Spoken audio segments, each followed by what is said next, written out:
Yes. बघा sir, आता biodata कोणाकडे आहे? Sir, roll number Yes, sir. 30 present, sir. Okay ma'am. Roll number 11. Yes, sir. Gaurav sir, roll number 17%. 17. Yes. Okay.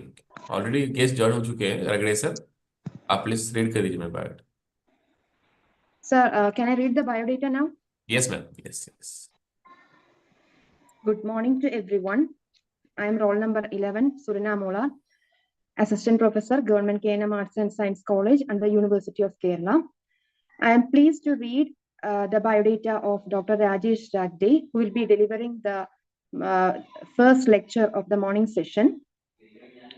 Dr. Rajesh Ragde is professor in the Department of Tourism Administration and Director of Chhatrapati Shivaji Maharaj Research Center, Dr. Babasaheb Ambedkar Marathwada University, Aurangabad, India, and Tourism Expert Member of UGC, MPSC, Government of Maharashtra, CBSE, Ministry of Tourism, Government of India, and other prominent academic committees of Jawaharlal Nehru University and 40 other universities in India.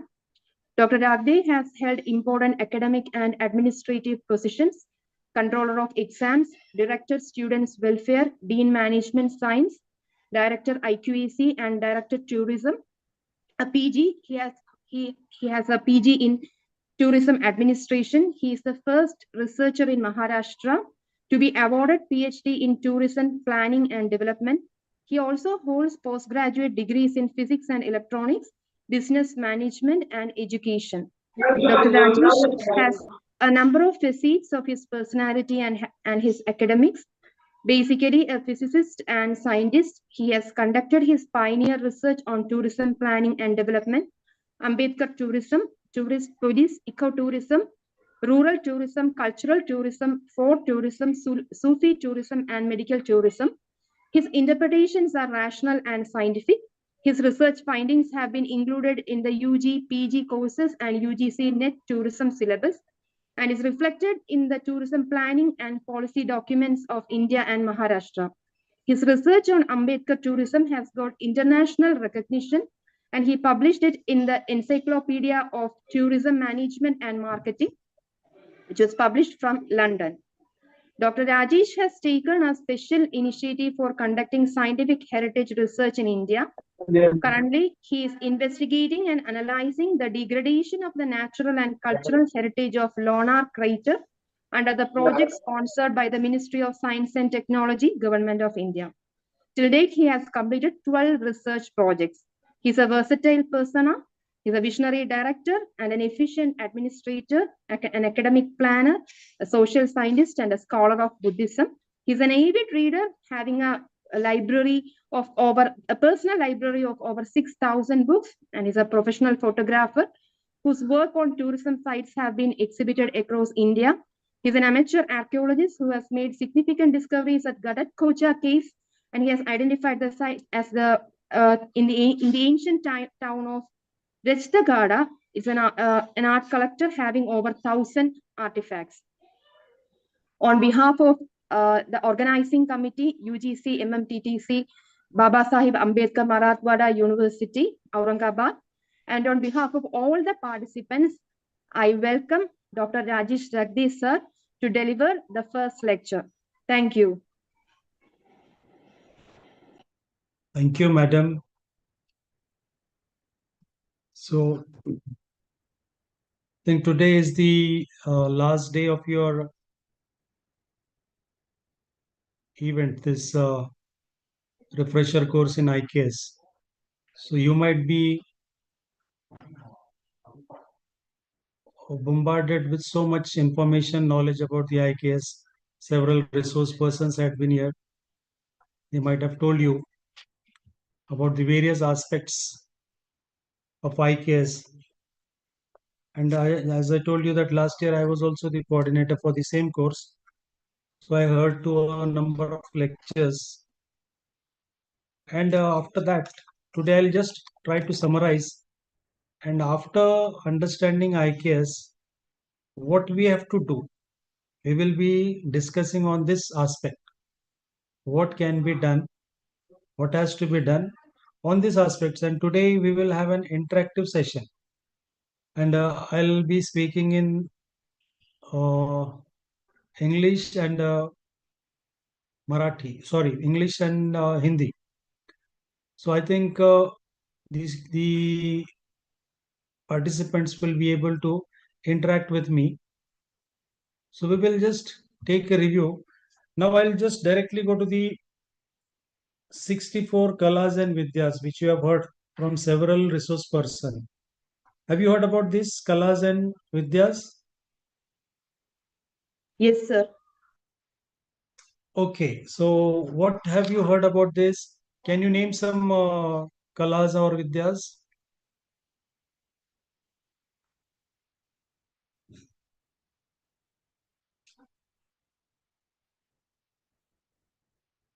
Anybody?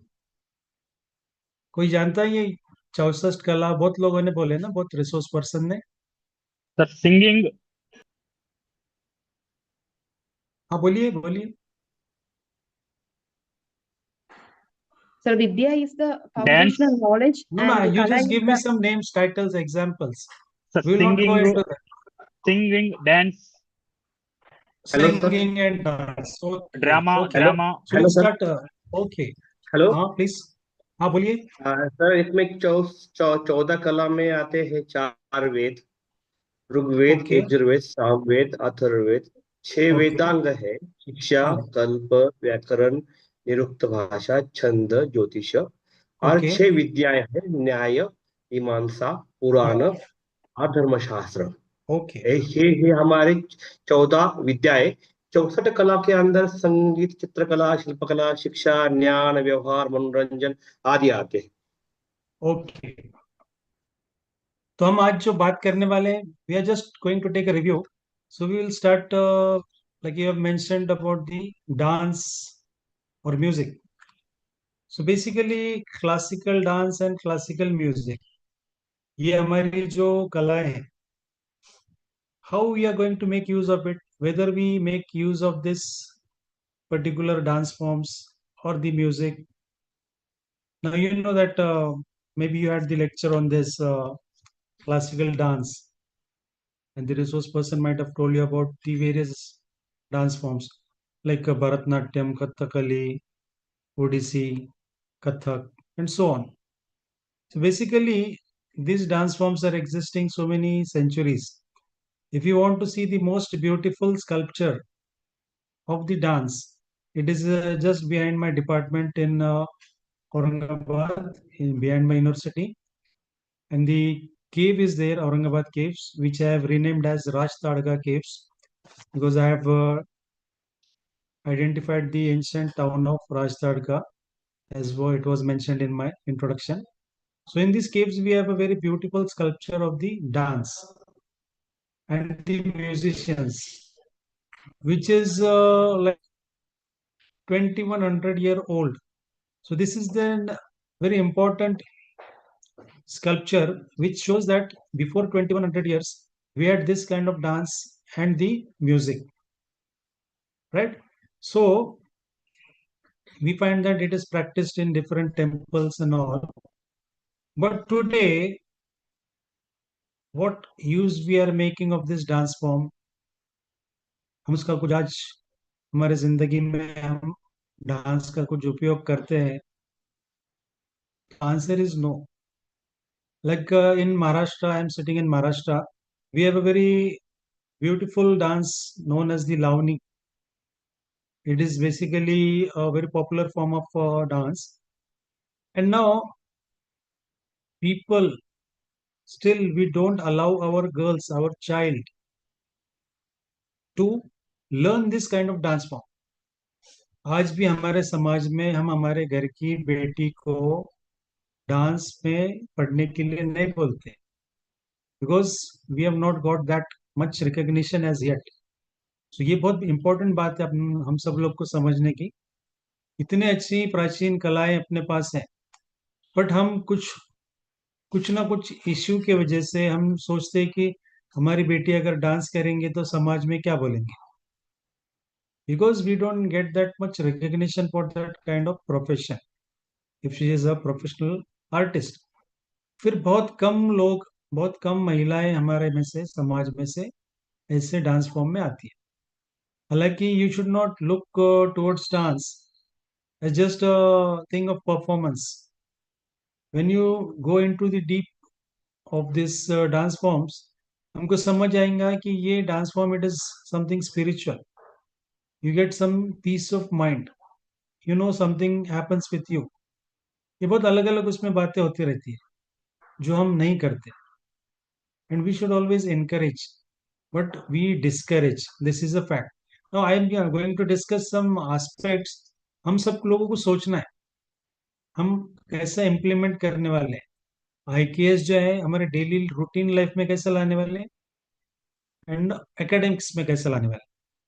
Similarly if you go to the classical music, what do you find in classical music? We have so many forms. Indian classical music is very popular abroad, not in India. Mark my words. भारतीय संगीत, शास्त्रीय संगीत के चाहने वाले दर्दी लोग हमारे देश से ज्यादा विदेश में हैं. And we have very, like I give you example, like Pandit Ravi Shankar और उस्ताद जाकिर हुसैन. एक सितार है, एक तबला है. ये एक्सपोनेंट्स है, इंटरनेशनल एक्सपोनेंट्स है. ये लोगों ने भारतीय संगीत को पूरे दुनिया में पहुंचा है. और विदेश में भारतीय संगीत को चाहने वाले, समझने वाले हमसे ज्यादा लोग हैं. But what appreciation do we have for our own classical music? I don't think we have any kind of appreciation. बहुत कम लोग हमारे में से हैं जो शास्त्रीय संगीत समझते हैं या सुनते हैं. We always like the Bollywood music और द रीजनल म्यूजिक और समथिंग. तो अभी ये म्यूजिक भी है. Again I will say that it is also spiritual.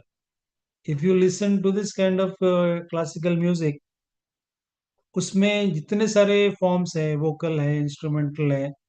And when you listen to this, and this all I will not go elaborate कि हर जो हर आवर पे है, 24 आवर्स में के हर आवर पे हमारे पास एक राग है. So it is accordingly, and we know so many stories. सुनो द पॉइंट टू अंडरस्टैंड, समझना यह है कि भारतीय संगीत का हम क्या करें. इतना अच्छा संगीत हमारे पास है. I know that in the audience also today also hardly 2 or 3 might be listening to this kind of music. So we should always encourage our own music, not for being popular or getting popularity, but getting some mental peace of mind, getting spiritual through the music. Actually you should know that music also heals. Healing का एक बहुत बड़ा एक नया therapy for the healing. I'll tell you in the later part. Now, IKS में सबसे ज्यादा हम जो बात करते हैं, तो हर I think everybody might have told you about the yoga, pranayama, Ayurveda and so on. ये सब है. I will just give you an interesting fact. Like हमारे पास in tourism we have a concept of wellness tourism. Wellness is to maintain yourself. हम खुद का ख्याल रखें, मेंटेन रखें. वेलनेस वर्सेस कॉरपोरेट हॉस्पिटल्स, ये दो अलग अलग बातें हैं पर दोनों भी कनेक्टेड है. One is wellness the Indian way, हम खुद को तंदुरुस्त रखें. Second is you are going for the treatment, surgeries into the corporate hospitals. ये दो बातें आज हो गई है. हम ये दोनों में से एक चूज कर सकते हैं. If you want to live a good healthy life, we have everything in our ancient knowledge, tradition, IKS. Like I'll give you an example. Yoga, when we talk about the yoga and yoga, you might have had a lecture on yoga, but I'll add to that. योग हम में से कितने लोग करते हैं? आपके जो अभी participants हैं, hardly I can count 2 or 3, not more than that. Maybe 5, maybe 10. not more than that. All over the country, India में, भारत देश में कितने लोग योग करते हैं हर रोज? बहुत कम, क्योंकि हम 145 करोड़ लोग रहते हैं इस देश में. 145 करोड़ लोग में से I don't think more than a crore people practice yoga every day और pranayama every day. But when you go to the foreign countries, अभी हुआ क्या है कि हम लोगों ने फॉरेन कंट्रीज से बहुत सारे बातें लिए. लाइक ये से for example the food culture हमारे पास आज फॉरेन का है, जो स्पेशली जो मॉल्स में रहता है, या जो pizzas and burgers and all, so many things we get cuisine में. फॉरेन कुजिन हमको बहुत अच्छा लगता है. वो लोगों ने हमारा कुजिन ले, वो लोगों ने, जो वेस्ट के लोग हम बोलेंगे, they have taken so many good things from us. Like they have taken yoga, they have taken pranayam, they have taken naturopathy, they have taken the healing techniques. They are practicing. In my own department, हमारे पास Netherlands से 2015 में एक group आया था. They were the yoginis from Europe, especially from the Netherlands. 32 yoginis had come to India for 1 month. एक महीने के लिए ये सब योगिनी, योग practitioners, yoga teachers, especially for 1 month they came to India. They came to my department. Dr. Madhuri, your convener, she gave them they conducted a workshop for the Buddhist meditation. So 1 day workshop was conducted for the Buddhist meditation, and these yoginis, they attended the full day. For this planning, they had come 1 year earlier. यहाँ से हमारे पास से वो हम उनको यहाँ के Aurangabad caves में लेके गए, Ellora Ajanta. For 3 days we were here with them. Then after that they went to the Himalayas, Rishikesh. वहां पर वो आश्रम में जाके फिर आगे की योग विद्या वहां पर पढ़े. Such dedication, devotion the Western people are having for the yoga and pranayama. तो हम लोग उतना नहीं करते. हालांकि ये फ्री ऑफ कॉस्ट है, we don't need any money. But at the same time, we don't practice yoga or we don't practice pranayama, most of us. But the men and women now they go to the gym. Gym में जाते, closed environment में, AC लगे हुए हैं, वहां पे आप weight lifting करते, बहुत सारी चीजें करते, ट्रेडमिल पे दौड़ते हैं वहां पर. प्लस आप जुम्बा में जाते हैं, जुम्बा है या फिर एरोबिक्स है. We are going towards this, we are shifting towards this, but we are forgetting our own, जो हमारे पास एंशिएंट टाइम से है. We are not using this yoga and pranayama to maintain ourselves. हम खुद के लिए यूज नहीं कर रहे, बट हम पैसा दे के बाकी सब चीजें कर रहे. Try to understand. Fortunately in our country, for the first time in 2014, 2014 में एक नया मिनिस्ट्री बना. That is the ministry of Ayush, AYUSH. Ayush में क्या होता है कि आयुष इज अ मिनिस्ट्री, इसमें हम Ayurveda, yoga and naturopathy, U for यूनानी, S for सिद्धा एंड H for होम्योपैथी. ये जो ट्रेडिशनल हमारे पास वेलनेस के जो थीम्स हैं और जो सिस्टम्स हैं, for that we have made a separate ministry and we are promoting this kind of wellness which is freely available. It is known, everybody knows about this.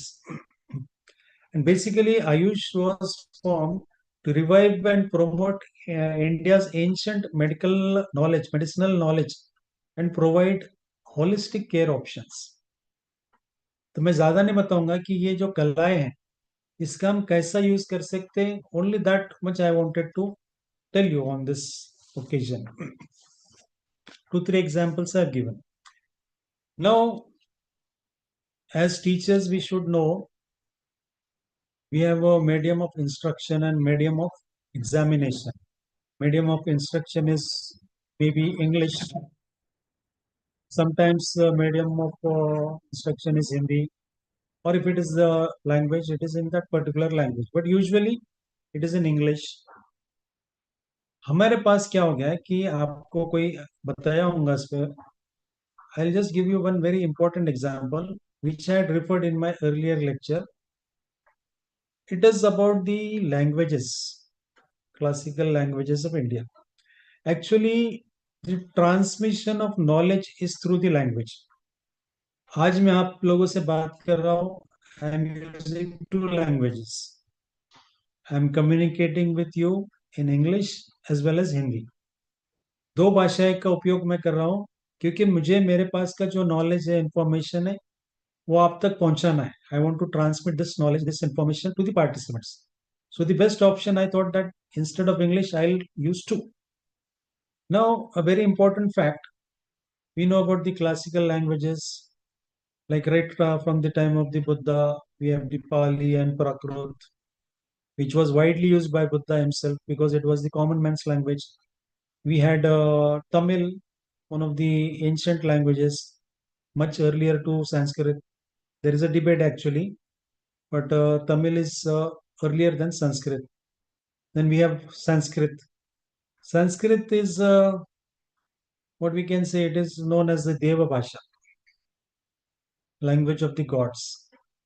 And we have a long list of the classical languages. Still recently we got Telugu and Marathi in the last year, I suppose. So we have the classical languages, but what happens? Language is very, very important. Just remember, because we are teachers. होता क्या है कि कुछ languages, जैसा मैं बताया कि वर्ना system में Sanskrit was not allowed. It was only allowed for the two varnas. And after that, we were not being taught with the Sanskrit language. Actually, the knowledge of all religions, and ancient India, it is stored in the Sanskrit, Pali and Prakrit language, along with the Tamil language. But unfortunately, because of the Varna system, this Sanskrit language, it was declining because very few people were entitled for the learning of the language and speaking of the language. But later on, we find that a time has come. There is a steep decline since the ancient times. लोग कम होते गए संस्कृत बात करने वाले, और हमारे पास में लोग संस्कृत बात करना, बोलना आता ही नहीं. ऐसा होते होते we come up to the year 2014. I remember in 1985, when I was a student of 10th, हमारे पास में भी एक थर्ड लैंग्वेज था Sanskrit. Only 5 students took the admission, और these students were their merit वाले जो स्टूडेंट होते थे वो संस्कृत लेने के, वो इसलिए लेने के कि उसमें आउट ऑफ मार्क्स मिलते हैं 100 out of 100, so they can score the highest and they can get into the merit list. Other students, they never opted. ऐसा होते होते डिक्लाइन हुआ, और 2014 में I think Smriti Irani was the HRD minister. तो ऐसा उनको समझ में आया कि देश में संस्कृत पढ़ाया ही नहीं जाता, कोई ऑप्ट ही नहीं करता है. So she made it compulsory. उन्होंने जो केंद्रीय विद्यालय जो स्कूल्स है उसमें उन्होंने कंपल्सरी कर दिए Sanskrit. Even she wrote a letter, dictate, that all IITs should introduce Sanskrit. ये हमारे पे नौबत आई कि हमको अभी जबरदस्ती करना पड़ा कि आप संस्कृत पढ़ो. आई रिमेम्बर फिर वो प्राचीन काल में हमको डिनाई करा गया. आज हमको जरूरत है कि हम वो लैंग्वेज पढ़े. बट इन बिटवीन क्या हुआ कि ये लैंग्वेज हमारी यहाँ से लुप्त हो गई, बहुत सारे अदर कंट्रीज में चले गई. Like I give you an example कि Sanskrit language it went to the West Asia, East Asia and South Asia, everywhere, even in Europe, Germany and all. But when I went visited this, I was invited in the Koyasan University in Japan. There they had a full-fledged department of Sanskrit. वहाँ के professors and all. उनके पास हमारे संस्कृत के scriptures हैं, ancient वाले, उन्होंने preserve करे हुए, उन्होंने सब इंटरप्रेट करे. एक मैं इंटरेस्टिंग बात बताना चाहता हूँ. लाइक संस्कृत के बारे में I always tell that Baba Saheb Ambedkar, everybody knows, he was denied to take Sanskrit as his language. So and he had to opt for the Persian language. एक तो ये फैक्ट है. अभी क्या हो गया है कि if I ask the history professors कि इंडिया का हिस्ट्री कौन लिखा, मीन्स भारत का इतिहास जो लिखा गया है, इंटरप्रेट किया गया है, वो कौन किया पहले? Anybody can add some information in this? Actually, I want to ask who has written the history of India?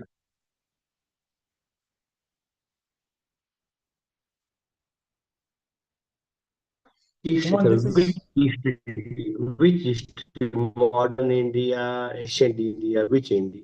Which history? you just tell me Bharat का इतिहास कौन लिखा?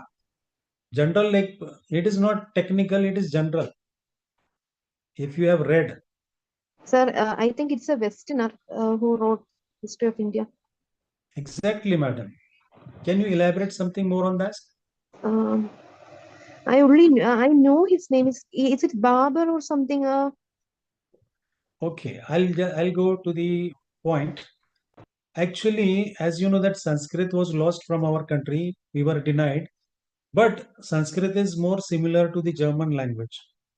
The basic grammar. I am a student of German language, so I know that the grammar of Sanskrit and this German, it is the same. Even the terminology, most of that it is the same. And we know the Aryan theory. So in the Aryan theory, one group went to Germany, this one came to India. So we have the basic language, but the Sanskrit language is understood by the Germans. And the Germans came to India, they studied the language, they already knew the language, but they got the ancient, whatever text they had, and they translated this text into German. And after German, it was translated into English. Now, you might have heard about the name Max Muller. Has anybody heard?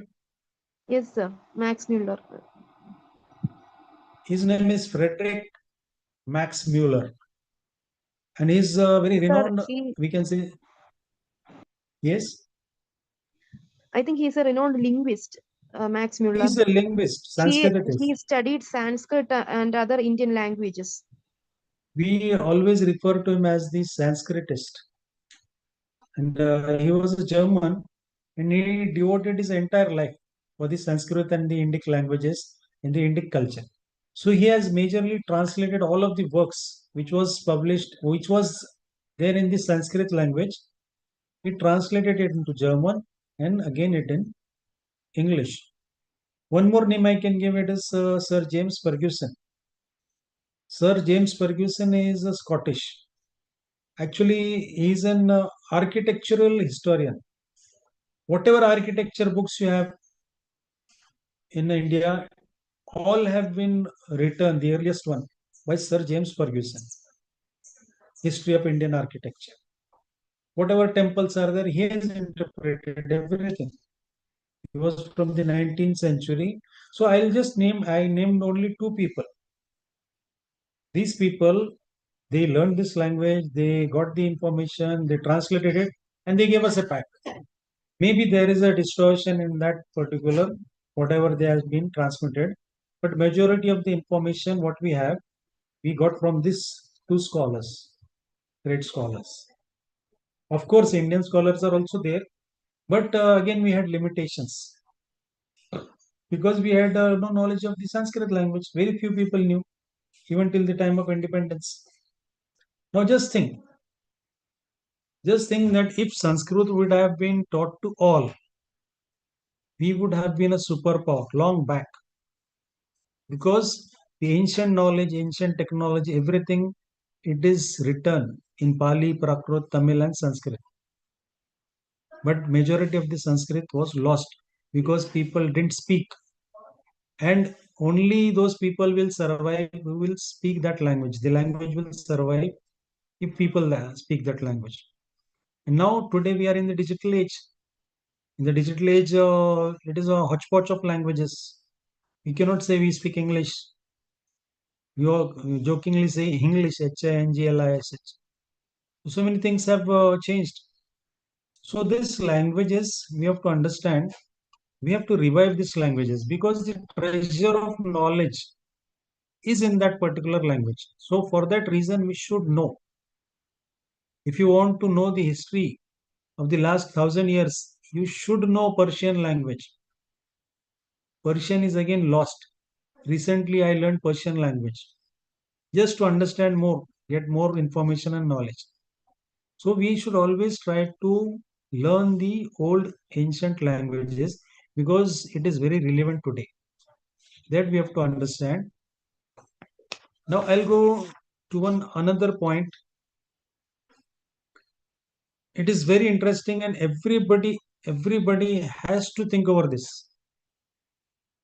Ancient science and technology. Science, technology, Vigyan or Tantrajnan. I have given so many lectures on the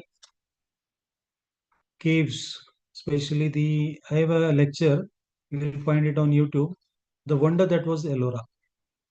If you have seen Ellora, anybody has seen Ellora? Ellora caves? Anybody? Yes, sir. हाँ sir, doctor Devidas sir, भगत sir, आपने देखा है sir Ellora? Yes, sir. क्या है कुछ विशेषताएं? एक केव number 16 Kailash temple आप बताएंगे, एक general information. It is the center of earth and it is made of single stone. एक ही stone है. Exactly, sir has rightly mention. 16th Jyotirlinga of भगवान शंकर. ज्योतिर्लिंगा भी है बाजू में. यहाँ ऐसा है कि entire temple is carved out of a single stone, monolithic stone, carved from top to bottom, in the reverse order. In the structural temples, we go from the base to the top, शिखर तक जाते हैं. यहाँ क्या हुआ है कि हम top से कार्व करते हैं नीचे तक. And the work was going on for 400 years. 400 साल प्रोजेक्ट चालू है कैलाश टेम्पल एक्सकेवेट करने का. 400 years.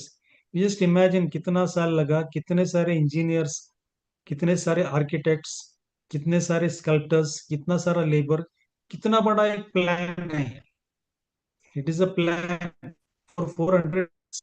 Can you imagine? It is ancient India. 400 साल चलने वाला प्लान इंडिया में हमारे पास 5 year प्लानिंग है, इतना सा है. 400 years planning and 5 year planning, there is a huge difference. That is ancient India. नहीं, 400 साल सर 5 year प्लानिंग में भी बहुत सारी बातें होती है नहीं सर. होती, बट वी शुड अंडरस्टैंड कि हमारे हम पास, कोशिश करते हैं लेकिन नहीं होती. हाँ, तो हमारे पास इतने सालों में मीन्स 400 साल अगर एक कंस्ट्रक्शन साइट चलते हैं, कितने सारे जनरेशन्स वहां पे काम किए, कितने सारे लोगों को ट्रेन करा गया, कितने सारे लोगों को ग्रूम करा गया ये करने के लिए. There is a continuity. After that we came up with this 400 years, this ancient temple, Kailasa temple of Ellora. How it is my challenge. I always say this. This is my very famous quote. It is my challenge that in this modern era, we can go to the moon, we can go to the Mars. We have the supercomputers in India like Param and in the world. So many things. We can recreate the Taj Mahal, several locations. In my town, we have a replica of Taj Mahal. We can recreate the pyramids. They are already replicated at several locations throughout the world, not only in Egypt, but neighboring countries also. Even in Indonesia, we have the pyramids. So pyramids can be replicated, it can be reconstructed anywhere. But Kailas cannot be recreated. Nobody. We cannot recreate the Kailasa temple. This is the Indian technology. This is the science and technology which we had since that time. And it has not been replicated anywhere. Even after having everything. हमारे पास तो आज AI है, सब है, फिर भी हम ऐसा नहीं रिक्रिएट कर सकते. And nobody has ever dared. कोई कोशिश करना भी नहीं चाहा. इसमें इतनी हिम्मत ही नहीं कि ऐसा हो सकता. Nobody. So there are theories कि लोग बोलते हैं फिर ये तो हमारे बस की बात नहीं है, ये तो एलियंस ने बनाया. अभी कुछ लोग ऐसे भी बोलते हैं कि एलियंस ने बनाया है। That is not, it is made by the people of this particular land. हमारे जमीन पे जो लोग रहते थे एलोरा के, अजंता, औरंगाबाद के, ये लोगों ने, ये आर्टिजन्स ने, ये इंजीनियर्स ने ये बनाया। So that technology is there, we have to study that. ये हम अभी भूल गए हैं। मैं जो सबसे इम्पोर्टेंट अहम बात बोलना चाहता हूँ, 2014 में एक ऐसी घटना हुई कि we became the third country in the world. Like ये है मंगलयान। मंगलयान आप किसी को याद है यस सर। क्या हुआ था उसमें? कोई बोलेंगे कुछ हाईलाइट? मंगल। हाँ बोलिए बोलिए।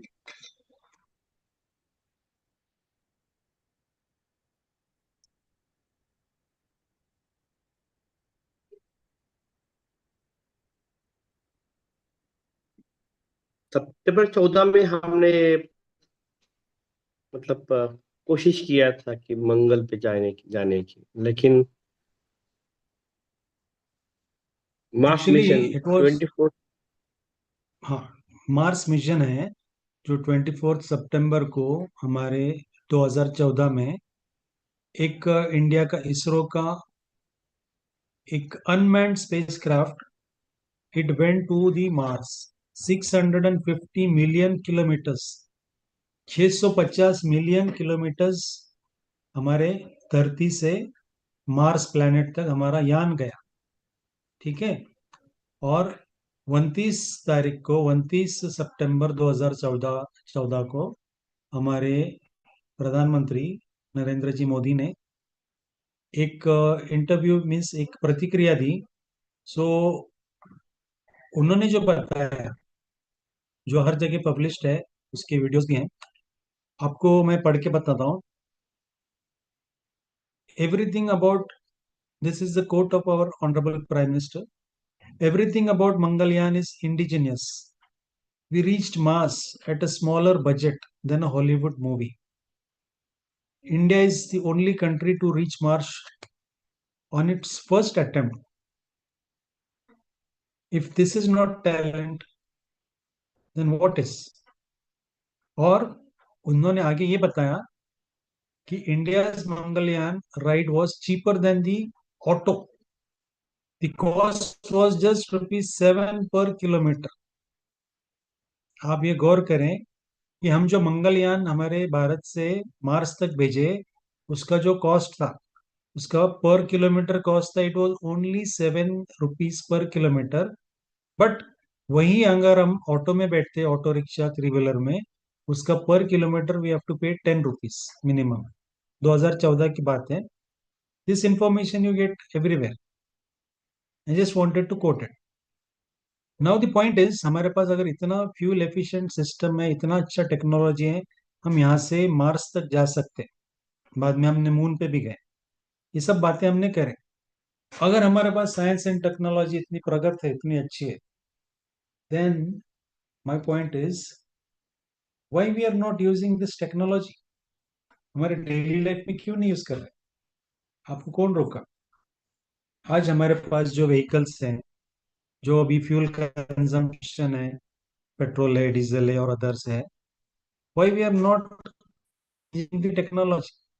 उसमें हम लाना चाहिए, क्योंकि फ्यूल एफिशिएंसी हमने प्रूव करे कि 7 किलोमीटर, ₹7 पर किलोमीटर है। तो ये टेक्नोलॉजी हम फोर व्हीलर्स में ला सकते हैं, टू व्हीलर्स में ला सकते हैं, हर जगह ला सकते हैं fuel efficiency.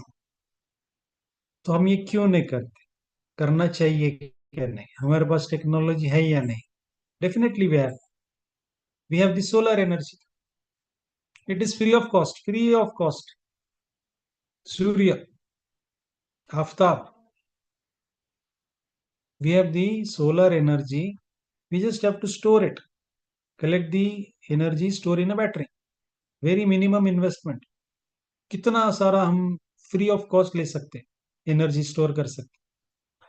We can use it, we are not using it. अभी अभी तो शुरू करे हमने, मीन्स ये एनर्जी हमको फ्री में, मुफ्त में हजारों साल से मिल रही है। We are not using it to the fullest. We are not using the water, hydro. We have the inventions. Cars, four-wheelers are running on water. आपको शायद पता हो ना हो, हमारे पास व्हीकल्स हैं जो पानी पे चलते. Technology is already developed. We have the biofuels. Plant के पत्तों से, रूट से जो फ्यूल बनता है, उससे भी हम गाड़ी चला सकते हैं. So many things are there. So basically हमारा जो पॉइंट है कि ये कुछ ऐसे टेक्नोलॉजीज हैं कुछ एंशियंट नॉलेज भी उसमें है, but why we are not using it. So the point is that we have to use it. क्या हम हमारे इंजीनियर्स जो हमारे बच्चों को हम पढ़ाते हैं उनको सारी दुनिया का ज्ञान देते, पर कॉमन ज्ञान क्यों नहीं देते उनको? हम ये करो, हमको हमारे देश को ये जरूरत है. यू जस्ट इमेजिन हमारा कितना फॉरेन एक्सचेंज हमारा खर्चा होता है ऑयल मंगाने में, बाहर से इंपोर्ट करने में. We can, India can become self sufficient, self reliant इस बातों में से. तो ये एज टीचर्स हमको भी सोचना है, जो भी हम फैकल्टी में काम कर रहे हैं, हम भी कुछ तो उसमें कंट्रीब्यूट कर सकते हैं, गाइड कर सकते हैं. So this was my point of science and technology. Now इस पे कोई कुछ बात करना चाहेगा? नहीं सर, हमारे पास ब्रेन है, लेकिन सर कैसा कि इसके एजुकेशन में रिसर्च करने के लिए और कुछ करने के लिए we need lot of funds. हाँ हाँ. So if we see the scenario of the GDP expenditure in a education sector is around 4% only. It should be Okay. increased. Yes, I'll go to that also. I have some data, especially for you people. I have collected some data. वहाँ उस पे भी बात करूंगा. But हमको एक बात समझना चाहिए कि हमारे पास जो साइंस एंड टेक्नोलॉजी है उसका कितना अच्छा यूज कर सकते हैं. आपको अगर कोई किसी ने लेक्चर दिया होगा कि एंशियंट जो हमारा साइंस है वो इतना, वी कैन से आधुनिक है कि वो टाइम में वर्ल्ड में हम सबसे आगे थे, तो आज भी हम यूज कर सकते हैं. बट अनफॉर्चुनेटली वो एजुकेशन सिस्टम ऐसा है कि हम थोड़ा शिफ्ट हो गए. So later on we will discuss that. अभी एक और अहम मुद्दा हम बात करेंगे. Like you might have heard about study in India. कोई सुना है इसके बारे में? स्टडी इन इंडिया चालू है अपने पास. भारत सरकार का एक प्रमोट कर रहे हो कि study in India. It is related to our academic field. Okay, anybody would like to, कोई बताना चाहेंगे इसके बारे में? ओके. हमारे Now, देश, Indian हाँ, government of India attract the abroad people for study in India. Very good. उसके लिए हम प्रमोट कर रहे हैं study in India.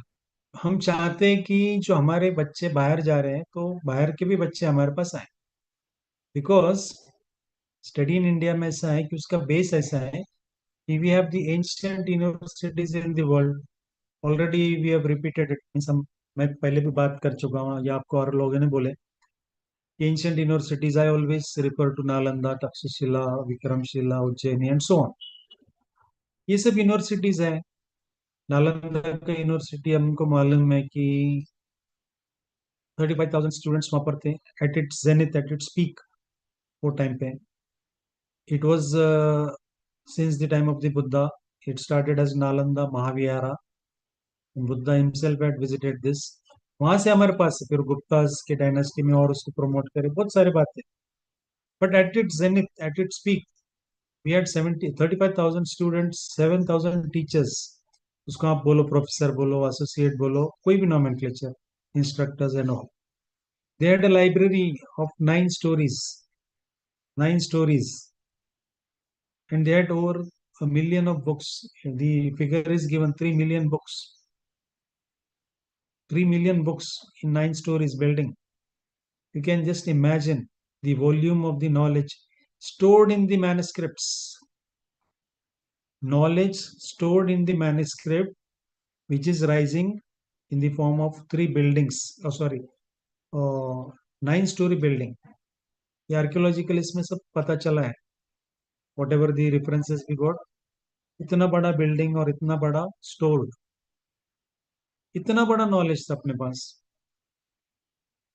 And I'll tell you very important, it was in the 12th century. We had an invasion, Bakhtavar Khilji.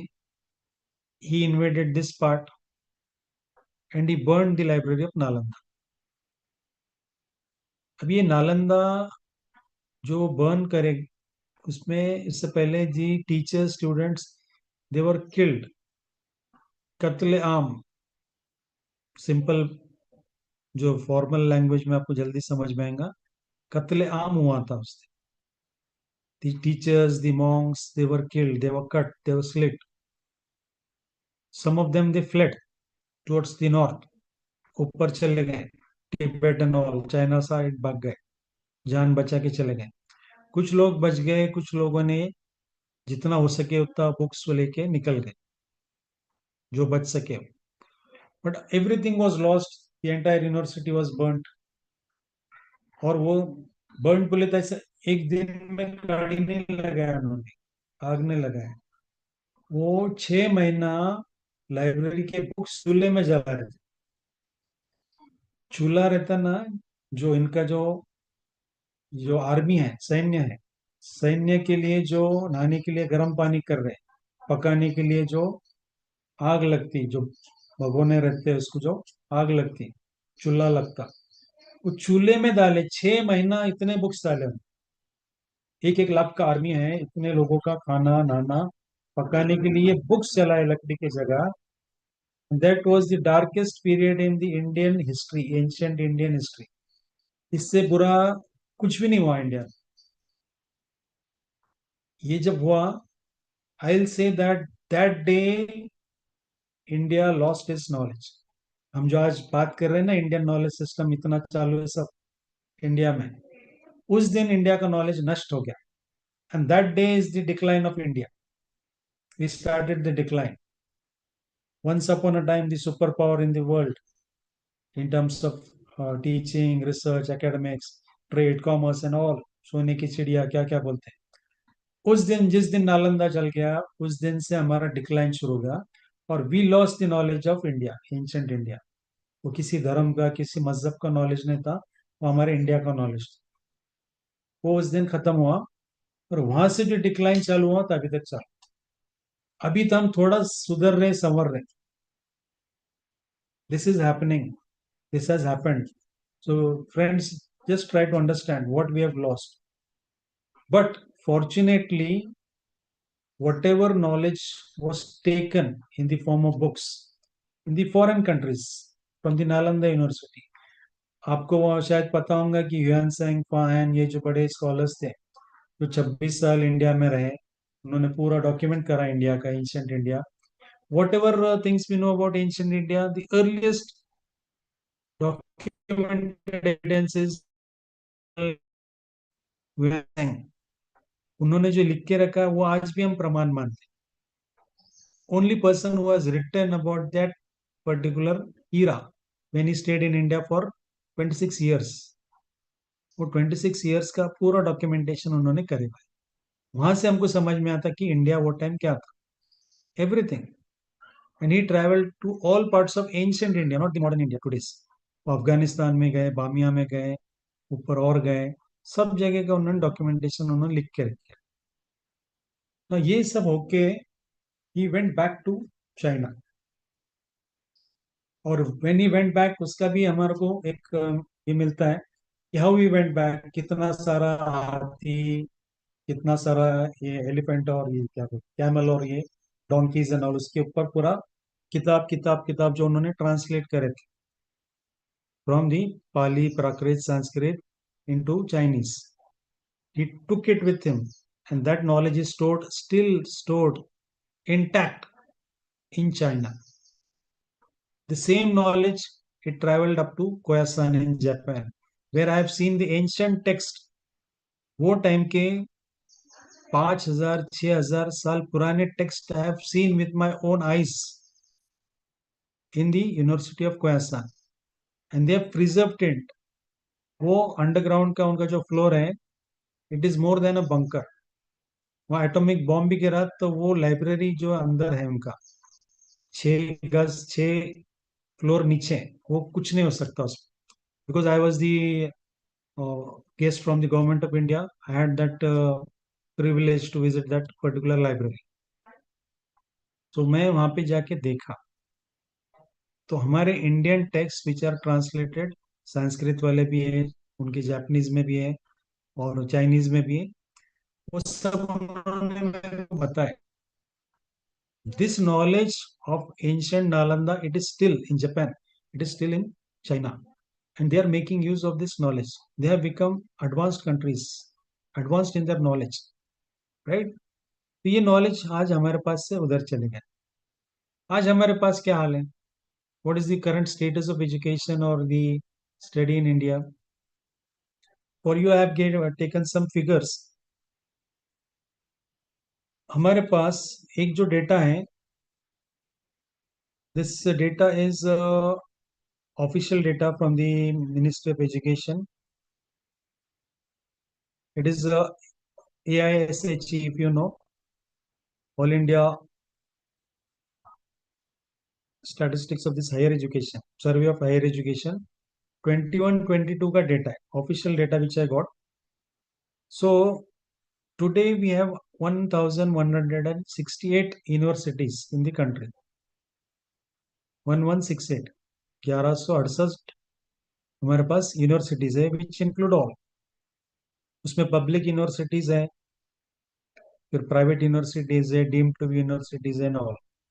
And we have 45,473 colleges. 45,473 colleges, and in all we have 16 lakh people in working in the higher education academics में. हम शहरी के लोग assistant professor से लेके professor तक, ये 16 लाख लोग आज हम कार्यरत हैं. 1947 में हमारे पास सिर्फ 17 यूनिवर्सिटीज थे, 636 कॉलेजेस थे और सिर्फ 2,38,000 स्टूडेंट्स थे. 1947. 1950 में हमारे पास 30 यूनिवर्सिटीज थे और 578 कॉलेजेस. इधर थोड़ा डिक्रीज बताया, decline. This are all official figures. और आज हमारे पास जो है, मुझे ऐसे बताया कि अपने पास 1168 universities. Now we have this great infrastructure for education, and हाल ऐसा है कि हमारे पास स्टूडेंट नहीं. All India if you see that students admission ratio is very less. लोग अभी स्टूडेंट्स पढ़ना नहीं चाहते हैं, सीरियसनेस नहीं है, बहुत सारे इश्यूज हैं. और जो लोग पढ़ते हैं उसका क्या होता है वो हम तो आगे देखने वाले हैं, because I have some data. Now इसमें ऐसा हो गया कि ये सब एजुकेशन हमारा चालू जैसा भी है, अच्छा चालू है. हमारे स्टूडेंट बाहर भी जा रहे हैं. In the next point I will cover that. But again we have to understand that in this existing infrastructure, education infrastructure, we have, the government of India has also allowed 100 foreign universities to establish their centers in India. हमारे पास 100 foreign universities अभी आ रहे हैं. Already MOUs हो चुके हैं बहुत सारी universities के. महाराष्ट्र में भी 2 हो गए. So 2 universities are already setting up their campus in Maharashtra. अब ये 100 फॉरेन यूनिवर्सिटीज आएंगे. ये 100 फॉरेन यूनिवर्सिटीज लाने का मतलब क्या है? Why study in India? हम जो हमारे जो बच्चे जो फॉरेन जाके पढ़ रहे हैं, वहां जाके पढ़ना, उससे अच्छा हम वो यूनिवर्सिटी को इधर बुलाते. उनका कैंपस यही है, आप यहीं पढ़ो. इससे होगा क्या, हमारा जो फॉरेन एक्सचेंज ये बाहर जा रहा बच्चे के साथ, स्टूडेंट के साथ, वो हमारा हमारे कंट्री में रहेगा. It is more feasible. And secondly, वैसे भी हमारे देश के जो होनहार बच्चे हैं वो तो बाहर ही चले जाते हैं. They go abroad, they settle abroad, they work abroad, which is not at all a good thing, but they go. So कहीं तो भी ये लोगों पे रोक लगाने के लिए हमको अभी उनको इधर बुलाना पड़ा और वो लोग अभी इधर आ रहे हैं. तो आप as a teacher, as a assistant professor, आपको क्या लगता है कि ये सब यूनिवर्सिटीज इधर आने वाले हैं उसके बाद अपने पास अच्छे बच्चे मिलेंगे क्या हमारे इंस्टीट्यूट्स में, यूनिवर्सिटीज में, if they get a good option for the quality education? Sir, foreign university came for business, I think. No no no, it is not like that. Business अभी है नहीं. ये मैं आपको बताया, हिंदी में बता रहा हूं मैं. हमारे जो बच्चे बाहर जाते, बाहर पढ़ने को जाते, जो एमएस करने जाते हैं, एमएससी करने जाते हैं, जो हमारे Indian students going abroad for education, और वो वहां जाके हमारा पैसा, इंडिया का पैसा उधर चले जाता, फॉरेन एक्सचेंज चले जाता. उस पर रोक लगाने के लिए वो वही लोगों को इधर बुला रहे हैं.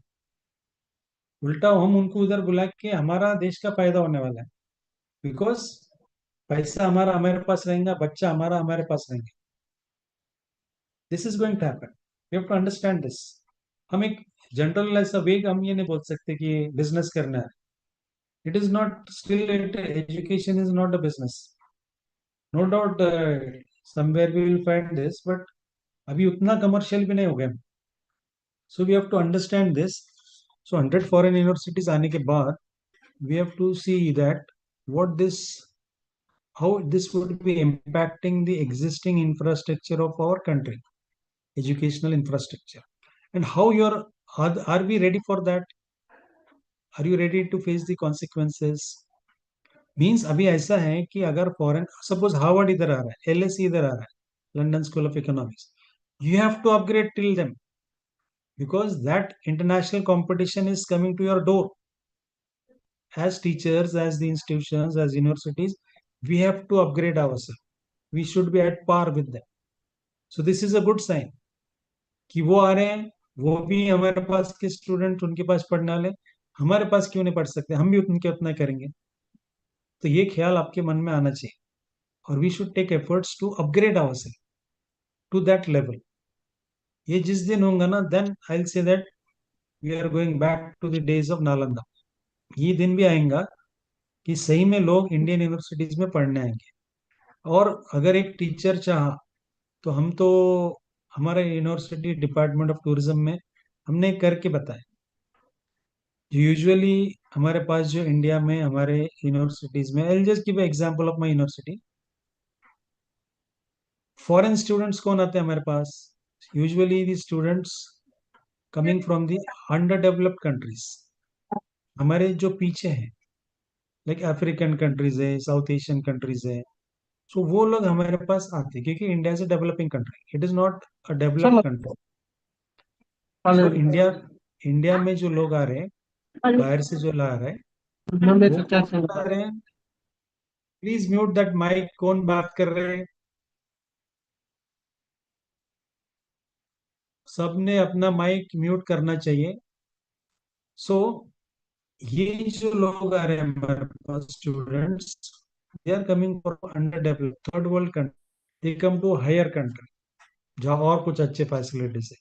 Indian students they go abroad, US जाते, यूके जाते, यूरोप जाते, because they are advanced nations. वहाँ की फैसिलिटीज ये सब अच्छे हैं. ऐसे कभी होता नहीं कि उधर के बच्चे इधर आते, रिवर्स में नहीं आते कभी. बट इन आवर डिपार्टमेंट जो फॉरेन के स्टूडेंट्स है, we got a girl from UK who specially came for a PhD, and she wanted to do PhD with me. So she waited for 3 years. आपके convener जो अपने coordinator हैं, doctor माधुरी sound, उनके पास 4 बच्चे Japan से आए. From Japan, they have come for their PhD. Already 2 of them have completed. One professor came from Japan to do a joint research with. We got a girl from Egypt. ये मैं जो बता रहा, ये वो side के जो return कभी इधर नहीं आते, वो लोग भी हमारे पास आते हैं. Along with that, we also have students from Thailand. We also have students from Kenya, from Yemen, from Ethiopia. They also come. But हमारे पास advanced nations से भी लोग आते हैं. This is something unusual. So we have taken efforts, and it is through our name and fame, or whatever research we have done, or the quality of education, the placements. Like I told you earlier, that I have 140 students working as assistant professors throughout the Excuse country. me, sir. Sorry for Yes. sir. एक question sir एक ये था कि बहुत सारे foreign universities हमारे country में आ रहे हैं ना, तो सर हमारे यूनिवर्सिटीज क्या अफेक्टेड हो सकता है, just like private universities specially affected होगा क्या? क्योंकि सब लोग तो चाहेंगे ना, बाहर फॉरेन से कोई यूनिवर्सिटी आ रहा है तो वहां पे पढ़ेंगे, तो हम लोगों का प्राइवेट यूनिवर्सिटीज क्या अफेक्टेड हो सकता है इसके लिए? आप कौन सी यूनिवर्सिटी से madam? You from which sir मैं university? North East North? Frontier Technical University, North East okay, Frontier Technical University. Frontier, okay. I am working on NEHU. हाँ, NEHU, I was okay there on sir, the board of studies for 3 years. Okay. Okay. So, नहीं हूँ not madam, इसमें शिलोंग। ऐसा है कि I told you that hmm, we have no, we cannot stop. These are going to come, bound to come, but we don't have to worry. Hmm, We have to upgrade ourselves. The similar quality we have to assure to our students, right? We have to assure hmm, the same quality education to the student. Whatever they are getting from that university, we are also giving the same. Because ultimately, हाँ madam, sir, what is going to happen in the foreign universities also coming to India, setting up their campuses, the teachers, majority of them, they would be Indians. You got my point? The best teachers they will be hiring. They will be having their own teachers, their own curriculum, but they will be also be hiring the best talent from India. So maybe you will also get a chance to work in a foreign university, right? हाँ हाँ But हाँ we sir. also have to upgrade ourselves. We should be at par with the foreign university, and this is possible. हम्म, हम हमेशा ये कर सकते हैं sir. So we don't have to worry. Only thing is that we have to be in that particular competition. और उसमें competition में रहना है तो हमको हमारा जो भी नॉलेज सिस्टम है या हमारा जो भी टीचिंग है, एकेडमिक्स है, we have to upgrade upgraded. at par with the हाँ foreigners, right? हाँ हाँ So we don't have to हाँ worry. Sir. Thank you sir. Hello, sir. Now, हाँ बोलिए. This foreign university having fees in, I think, some around lakhs of rupees fees is there in foreign Yes, university. yes. हाँ When they came to India, the हाँ. specific community of people can afford this kind of education in India. But No, now, quality. if you see the बोलिए. scenario of our the Indian India, so few people right now at this moment also couldn't afford the fees, this kind of fees also. I got your point, sir. इसमें ऐसा होता है, what happens when you go to the foreign countries for the education? Actually, foreign universities, they also give the fellowships to the students. They cover the fees, but only for those who are that much talented. You have to go through their examinations. You have to appear for the examinations. Once you clear that, then your education is also free, right? Some of the students, they won't. From the other, like who are not who are not economically strong, those students they can go. If they just pass through their examinations, they are entitled for the exemption from the fees. Otherwise, you have to pay the fees. And actually, the fees would be high, no doubt. And it is a question of affordability also. So that is the reason why I'm telling, if you are not having enough money, but want the quality education, the students will come to you. Give us education at par with the foreign universities. Because you are taking grants from the government of India. Education is subsidized, right? हमारा देश में हमारा भारत सरकार हम पे इतना खर्चा करता है. कितना खर्चा करता है? I'll tell you. I'll just give you some figures. Very interesting. आपको पता है अपने पास IITs और IIMs है, Indian institute of technology, Indian institute of management, बहुत प्राइम ऐसे इंस्टीट्यूट्स है. इस साल 2026 का जो फाइनेंशियल ईयर है, 25-26, जो मेरे मिनिस्टर ने जो डेटा दिया है, for this financial year 2026, what provisions they have made for the IITs, IIMs and the central universities. I am giving the exact figures. हमारे देश में 23 IITs है, 23 IITs, So 11,349 crore in 1 year, 11,349 crore हमारे देश के 23 IITs को भारत सरकार ने दिया है। और जो टोटल बजट का जो अगर परसेंटेज निकाले, इट इज 0.22%। ये सिर्फ IITs को मिला है ये साल के बजट में। हमारे पास 7 IIMs है, Indian institute of management.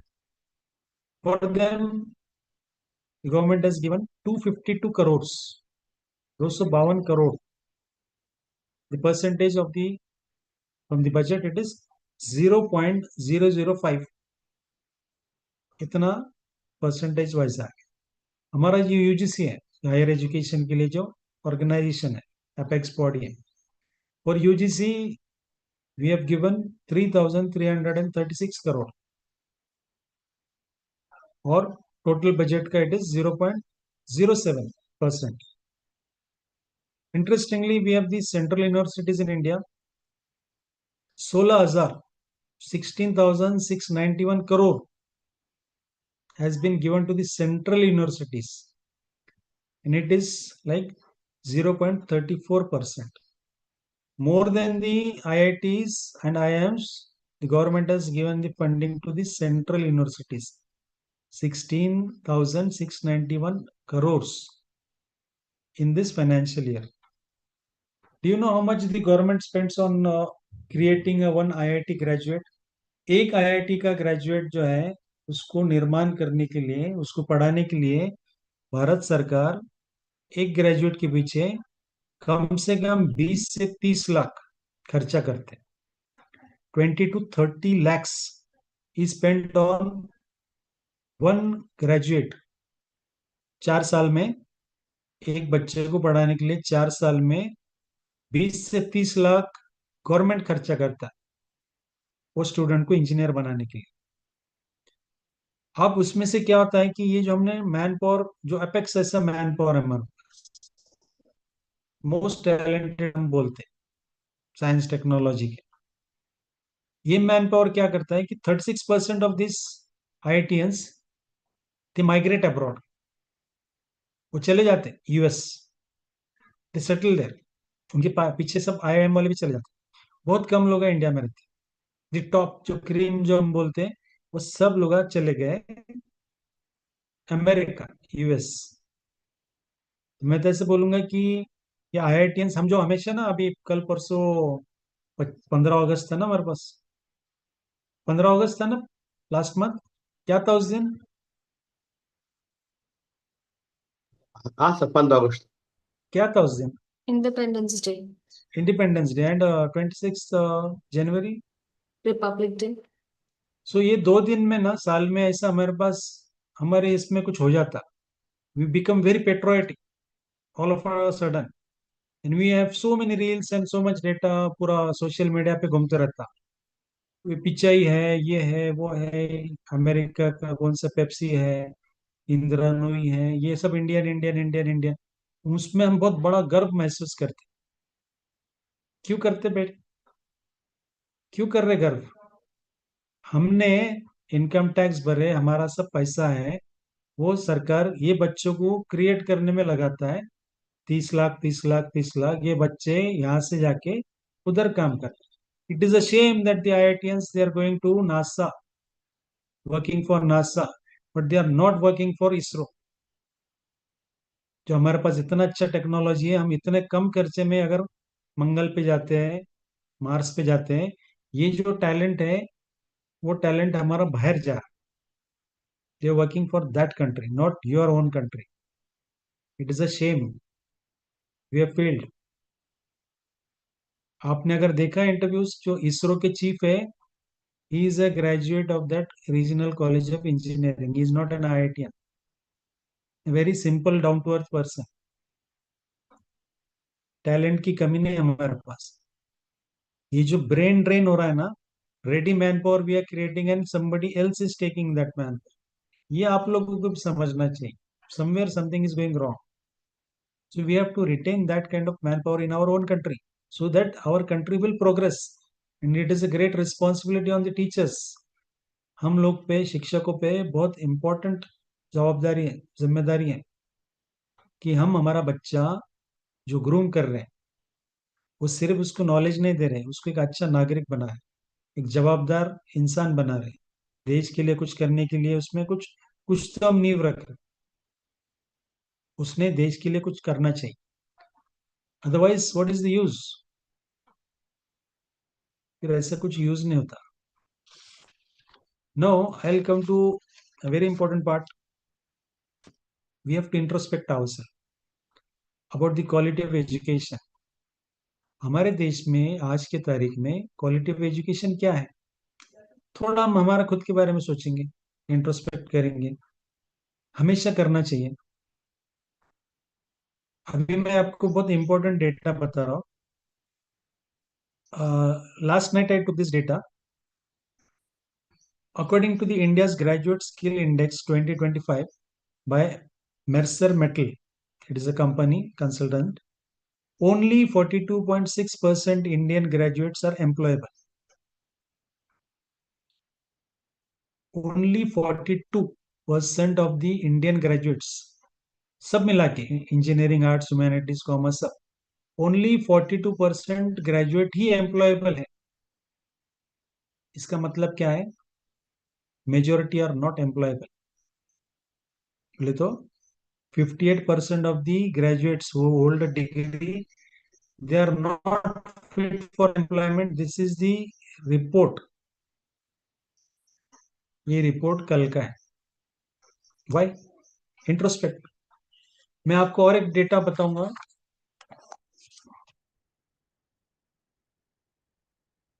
This is I have a news in my hand. The date is 25/1/2016. आपको अगर पढ़ना है, इधर देखो. Can anybody read this? Yes, sir. Yes. 80% engineer graduates unemployable, report says.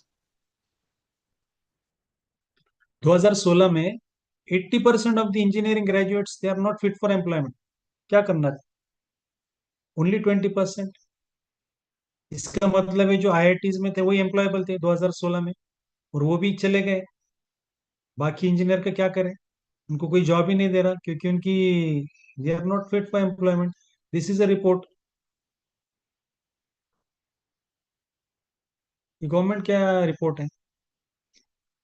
सो ऐसा कंडीशन है. सो हमको सोचना चाहिए, वी आर टीचर्स, कि अगर आज की तारीख में अगर ओनली 42% ही लायक है, those can get a good job, और they can get a job, not a good job but a job, employability की बात करें, तो इसके लिए हमको भी थोड़ा सोचना चाहिए, खुद के बारे में भी इंट्रोस्पेक्शन करना चाहिए. Why, what is going wrong? Try to introspect, try to understand the situation. अब मैं टीचर क्वालिटी के बारे में बोलना नहीं चाहूंगा, because it is not good that being a teacher I am also maybe not talking good about teachers, but it is a fact. आप अगर मेरे को, I have an experience of 30 years in this academics.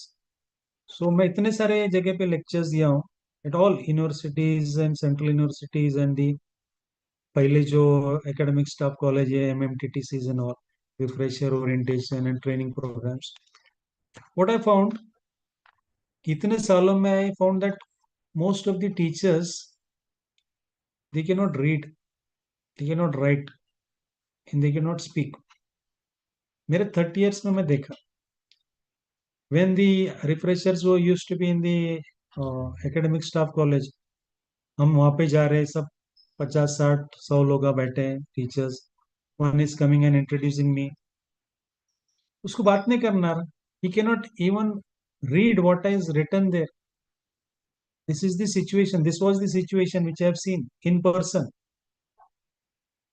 Communicate नहीं कर सकते. So it is a big question mark for me कि how you are going to teach. हमारे जो सब भाई बहन हैं टीचिंग फ्रेटर्निटी में, बहुत सारे लोगों को अभी बहुत सारे स्किल सीखना है, basic skills. Just because you have pass NET और SET, you are getting a job, और maybe somebody is paying and going to a college, that is not enough. तुम्हारे खुद में भी वो स्किल्स नॉलेज टैलेंट रहना चाहिए, because you are going to give it to the students. So it is my appeal that हम जो भी है जैसा भी है बहुत अच्छे भी है, but constantly we have to improve, we have to upgrade our skills. Now tell me, how many of you know how to use the AI? Only I can see 2-3 people. The world कहाँ जा रही? Yesterday, last way, 4 days ago, I was giving a lecture in FDP in Pune. So that topic was on understanding Gen Z and Gen Alpha. अब Gen Z and Gen Alpha को आप लोग भी पढ़ा रहे हैं. Have you molded yourself how to teach the Gen Z and Alpha? I don't think so. This is a new generation. ये generation हमारे से बिल्कुल अलग है. आप लोग मिलेनियल्स में से हो सकते सब, बट ये जनरेशन को क्या है, they don't want the lectures. They can not hear a lecture more than 45 minutes. Possible ही नहीं है. उनको एक्टिविटी बेस्ड होना, उनको लर्निंग थोड़ा अलग होना चाहिए. We have to adopt so many things. They don't write, they text, they don't use the language. वो कोड छोटे छोटे शॉर्टकट्स में यूज करते. पूरी लैंग्वेज खराब हो गई, बिकॉज इट इज जेन जी. बद दिमाग लोग हैं. They don't have the mind of their own. Somebody else is controlling their mind. That is the social media. What happened in Bangladesh or in this Nepal last week? ये जो हुआ है, ये काय के लिए हुआ है? ये जेन जी को कोई तो कंट्रोल कर रहा. They just go through the mobile. Whatever there is, data is there on the social media. They will follow it blindly. Now we have to see how the students have to be taught. ये generation को पढ़ाना आसान काम नहीं है. हमारे तो skills improve करना है, बट हमको ये लोगों को कौन सी बात समझ में आती है वो तरीका हमको अपनाना है. So this we have to do as teachers. Whatever knowledge we have, whatever subject you teach, उसको we have to make it applied. Like I was a student of physics, so that time we had a new course. I think number 1 or 2 is working there. No, कौन है number 1-2 forensic science क्ला कोणी? मी doctor Bhagat. हा, कुठल्या इन्स्टिट्यूटला sir? आपल्या इथं आपल्या इन्स्टिट्यूटला फॉरेन्सिक सायन्स इन्स्टिट्यूटला, government forensic science. So I had been there. Actually, I was a student. I had got admission in the Institute of Science. That time, a course was introduced, MSc in Biophysics, and I wanted to do MSc in Physics with specialization in electronics. But I had applied there. I got a seat. Only 20 seats were there, all India. But nobody was there to tell me that this subject is something new and it is an applied one. So first time I learned about a new subject, biophysics. It was long back in 91. Now I came to know that the entire medical, whatever hospitals and the testing things are there, it is nothing but biophysics. You have to apply physics into biology, that becomes biophysics. Likewise, you have to apply all subjects, whatever subject you are teaching. It is my appeal. आप जो भी विषय में आप college में पढ़ाते, university में पढ़ाते, उसको अप्लाइड करो. सपोज हिस्ट्री का कोई प्रोफेसर है, हिस्ट्री सिर्फ पढ़ाने से काम नहीं चलेगा. You have to make the student employable. History वाले बच्चे को आपको क्या पढ़ाना है, एंशंट से मॉडर्न आप सब पढ़ाते हैं, और उसको जॉब कौन देने वाला है? हिस्ट्री पढ़ के कोई जॉब देता है? उसको make him employable. Tell him that you have something in your region. तुम्हारे पास कोई जगह है, उसको डॉक्यूमेंटेशन करो, वहां पे जाके लोगों को लेके जाओ, एक गाइडिंग करो, टूरिस्ट गाइडिंग करो, कुछ लिखो, उस पर कुछ ब्लॉग्स बनाओ. There are so many ways and means to earn through your own knowledge of your subject. वो आप लोग कर सकते हैं. लैंग्वेजेस के लोग बहुत सारा कर सकते हैं. Language is not only to understand और नॉट ओनली टू कम्युनिकेट. अभी हर लैंग्वेज में हमको मीडिया पे कोई ना कुछ कंटेंट राइटर्स लगते हैं. we need so many people, so we should go into that. Now you develop the teaching pedagogies for the Gen Z and Gen Alpha. Like there are so many things you can do. There is a long lecture, I think I'll share with you the entire lecture which has been recorded there. And lastly, as teachers, we have the great responsibility. I'll come to the end of the lecture.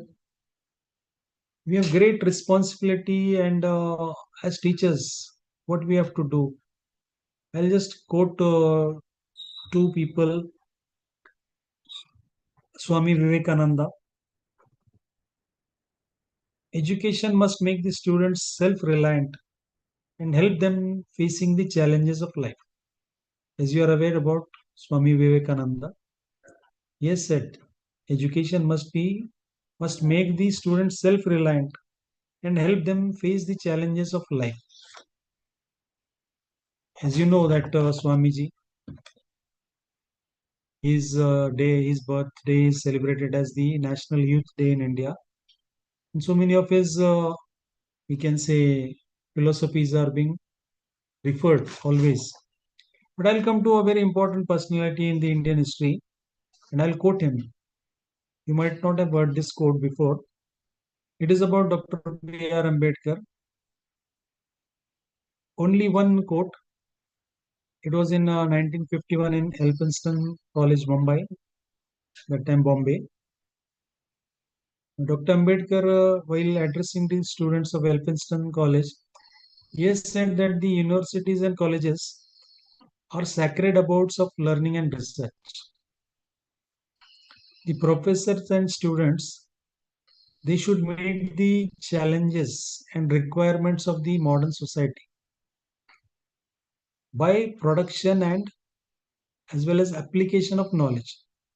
So he has appealed, Dr. Ambedkar appealed to the students, professors of that time, 1951, that they should come together, they should understand the problems, challenges before the society, and they should produce, they should apply their knowledge for the benefit of the society and the nation. As Dr. Ambedkar always said that he always believed in the nation first, nation above all. So, dear friends, as the teachers of this great nation, India and Bharat, it is our prime responsibility, prime duty, because we have a new generation before us. You can make them or you can break them. It is in your hands. So try to understand the ways and means to teach to this generation, so that in the coming days we will create the best manpower in the world, and it can lead to the Viksit Bharat 2047. So thank you very much for listening to me. If you have anything to ask, we can have a small discussion. So I think we have 4 or 5 minutes left. Thank you very much.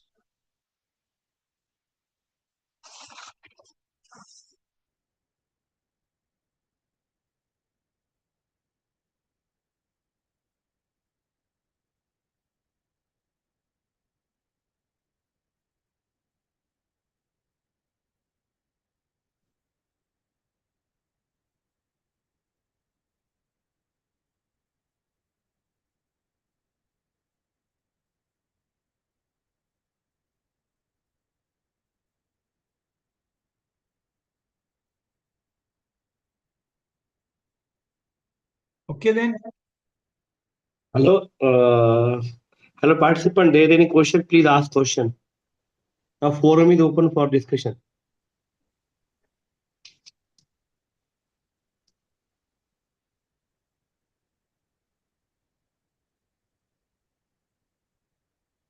Hello, sir.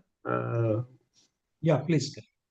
You deliver very nice lecture. I think you cover almost points means which are requirement and present scenario, and how to cope up with the quality of education, and how to means foreign foreign university also it there, how to reach the quality of the education as like a foreign universities. So thing is that, sir, so which are the hurdles are there to become to maintain the quality of university as like foreign university? So which are the hurdles in India, as per your opinion? So because if you see in scenario, we are not in top 1,000 university or top 500 university of the world. So there is no any single university in India. So it's very it's not be a good thing for us. So which are the hurdles are there? Okay.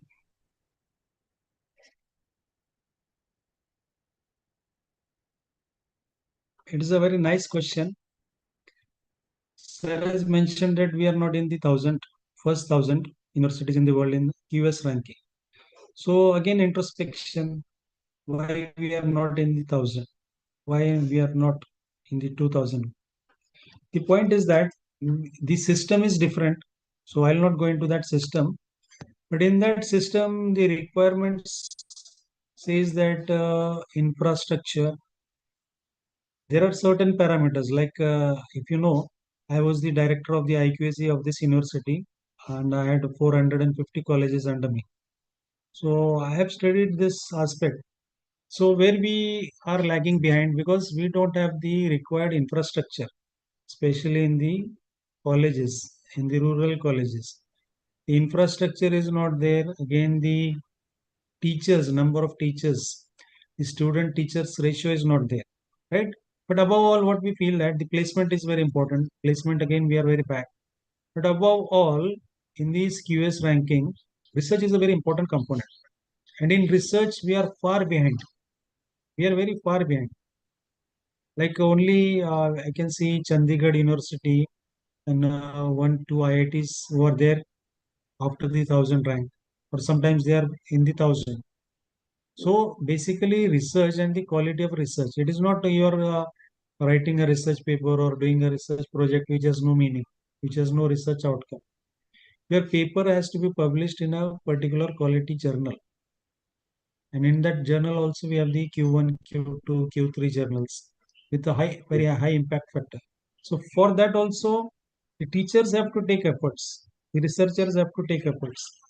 If this has done, then you will definitely go in the higher rankings, right? This is what I feel. And forget the support which we want. It is also the individual efforts. The individual efforts also play an important role, right? Yes, sir. Okay. Anybody else?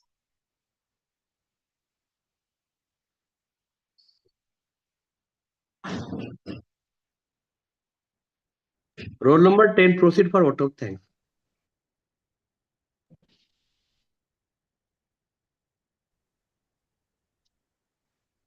Hello, am I audible, sir?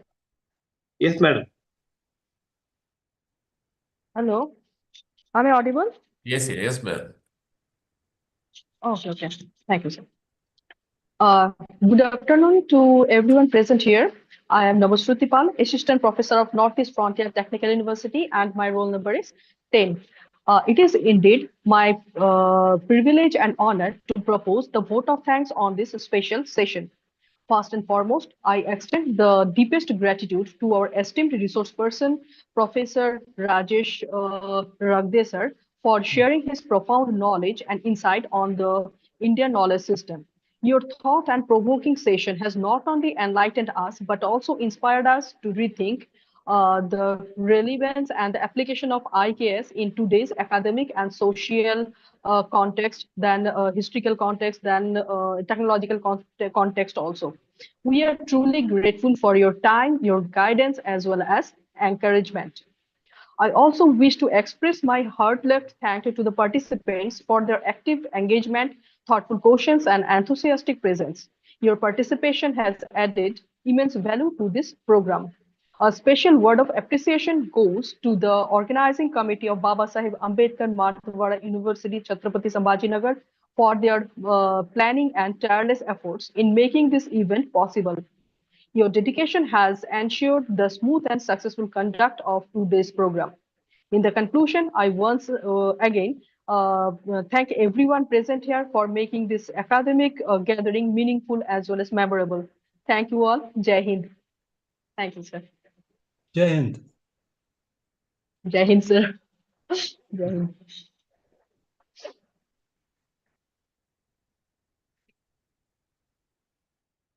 Yes, thank you, sir. Already next ऐसा person join हो चुके हैं, role number 17. Yes, sir. Okay sir. Sir, can I start? Yes sir. Good afternoon, everyone. My name is Manoj Palve, roll number 17. I am an assistant professor at Indraj College, Sillod. Now I am going to read the biodata of the resource person for the today's session. First of all, I would like to thank Dr. Madhuri Sawant ma'am for giving me an opportunity to introduce today's resource person. It is my privilege and honor to introduce our esteemed resource person for the today's session, Dr. Ganesh Agnihotri sir. Dr. Agnihotri sir has been associated with the field of teaching since 1992, offering over 28 years of extensive experience in administration, teaching operations, academic and research, curriculum development, extracurriculum involvement, student individual development, discipline management, parental guidance and involvement, training and mentoring, career counseling, student assessment, means that he has worked in various capacities across the reputed school and colleges and is currently serving as a principal of JES College Jalna. He has completed his PhD in physics in the field of magnetic oxides and its characteristics from Dr. Babasaheb Ambedkar Marathwada University, Aurangabad in 2005. With his innovative approach and new techniques, his teaching has renamed as a simple and lucid. Having published several research papers, he in reputed international and national journal, and also participated and presented research papers in various international and national conference and symposiums.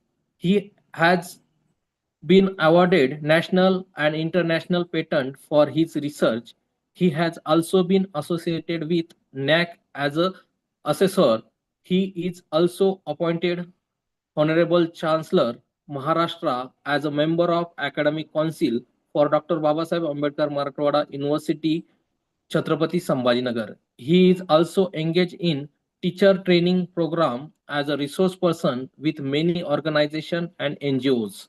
His associations with several professional bodies give him recognition at the various levels in the India and abroad. The government of Maharashtra has conferred him by the Lok Rajya Puraskar in 2012 and a Rashtra Vibhushan Award by FACE Delhi in 2015 and Education Growth Network Award for an outstanding leader in the education in the year of 2023.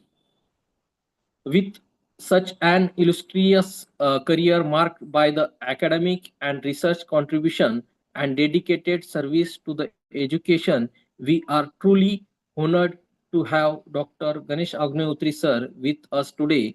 Now I humbly request him to kindly lead the session and share his valuable knowledge with us. Thank you. Thank you. Thank you, sir. Good morning, participants. And Namaskar, Ganesh Agnihotri, sir.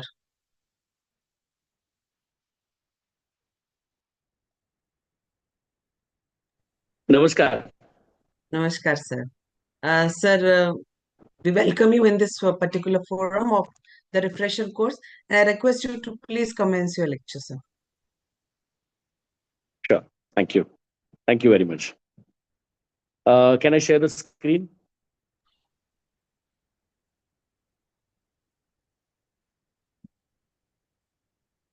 Yes, sir, please. Okay, thank you.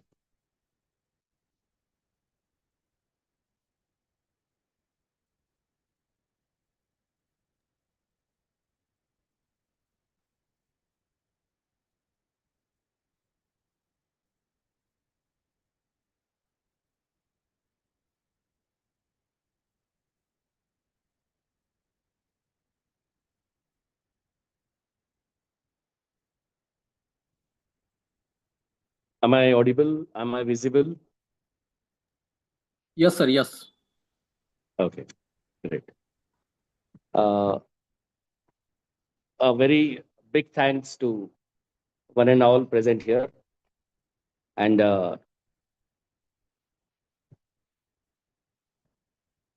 hello, am I audible? Ji, sir. Yes, sir. Yes, sir. Right. Thank you. Very big thanks to Dr. Sawant, Dr. Ragde, and in fact all the coordinators, the course coordinator, and the director for inviting me for this wonderful lecture on this topic, multidisciplinary approach in Indian knowledge system. In fact, the last lecture was dealt with the Indian knowledge system only, but particularly it was dealt with the metallurgy, the ancient metallurgy. You can see a very colorful slide. That is the only slide that I do have that has pictures. Otherwise, the whole presentation will be completely a theoretical approach because this topic is really an excellent topic to be discussed with. So right in the beginning only, I have shown all the slides. In almost every field, you can see the drawings, paintings, sculptures, and everything, right? So it involves every science. It has the agriculture also, it has got Ayurveda also, it has got printing also, it has got clothing also, it has got warfare, it has got the fort building and all, like everything. It has got even the Gurukul system also. So almost every approach is been shown here on this picture. And that is what Indian knowledge system was earlier. But let me tell you very frankly, many people really do not know the difference between multidisciplinary, interdisciplinary, and transdisciplinary. So, like, you can say that arts, commerce, science are the disciplines. And in that, then again, there are subdisciplines. Then again, there are subdisciplines. And then some subjects are like, interdisciplinary, that they have got two different disciplines come together and make something, right? So let us see what exactly the multidisciplinary means. The multidisciplinary involves working with people from different disciplines while maintaining the boundaries of each discipline. A simple approach it is. A multidisciplinary involves with people from different disciplines while maintaining the boundaries of each discipline. Whereas interdisciplinary involves integrating knowledge and methods from different disciplines to create a synthesized whole, while transdisciplinary integrates knowledge from different disciplines while transcending the borders. Let us repeat once again. Interdisciplinary involves integrating knowledge and methods from different disciplines to create a synthesized whole, whereas transdisciplinary integrates knowledge from different disciplines while transcending the borders. So let us, in simple words, let us find out what exactly the last para is saying in simple words. A multidisciplinary plate of food consists of, say, different vegetables in logical proportion, but not mixed yet. So what is multidisciplinary? A plate, you can say a salad, right? Whereas you have a fruit salad, all these fruits, they've cut nicely. You can say, I mean, in the culinary form. So in fact, the tourist people may be knowing about all these things. So a multidisciplinary is something in culinary form. You have guava, you have, papita, you have mango, you have many other fruits. So they are cut in logical proportion to make it more beautiful, but they have not been mixed. Whereas interdisciplinary is that when we make the curry of all these vegetables to create a new flavor. So mix all of them and make something new, that is called as interdisciplinary. But when we take curry with a fresh salad, then it is transdisciplinary. Keep in mind. So transdisciplinary is again a little complex approach where you have to integrate the knowledge from different disciplines while transcending the borders. The salad, we are not going to mix it with the curry. But in spite of that, both the taste, they have got different flavors.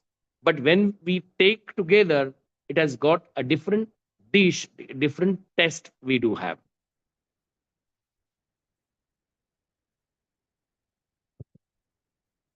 A multidisciplinary approach in the Indian knowledge system involves integrating IKS into modern education. IKS is very, nowadays in the discussion, we are also asked to do many courses in IKS, either through refresher, orientations, and all that. Even our teachers are also trained in IKS. And personally, about me, I do take interest in IKS very much. And that is what is very important for me. And because IKS has got many fields taken together, in between, we have lost our wisdom, the traditional wisdom. But with contemporary science and technology, now it is our duty to bring it back, all the ancient wisdom and the treasure that we have had. So what multidisciplinary approach in Indian knowledge system, that as integrating the IKS into the modern education, like with the help of AI, some people do generate some reels. They reproduce as it is. That day I was, when everybody browsed the reels and all that. So that day when I was browsing the mobile, so one reel came into uh, observation that has got the Vasco da Gama, that has got Kakori train loot. And so there are many historical scenes which are reproduced in the form of pictures, videos, and so on. So people will learn it very nicely by this way. This approach supported by India's national education policy and draws on diverse areas like Vedic mathematics, Ayurveda, sustainable architecture to create a culturally responsive, and the last para is purposely made bold, dark, globally relevant educational experience that bridges ancient traditions with future advancement. So it's not that, learning IKS does not mean only that, having all that so-called the religious sense and all that. It is something beyond all these things. We have to relate these ancient knowledge with global experiences of current world and relate it nicely to make it a different uh, new science for the advancement of the betterment of the society. So ancient education system had a tradition of multidisciplinary education that was both comprehensive and integrative. Those who do not understand the word comprehensive, let me tell you, comprehensive means sarvankash, sabhi ko saath lekar. Indian constituent, India Republic is taking all together and then integrative, then mixing them nicely, blending them nicely by not forgetting the identity of self.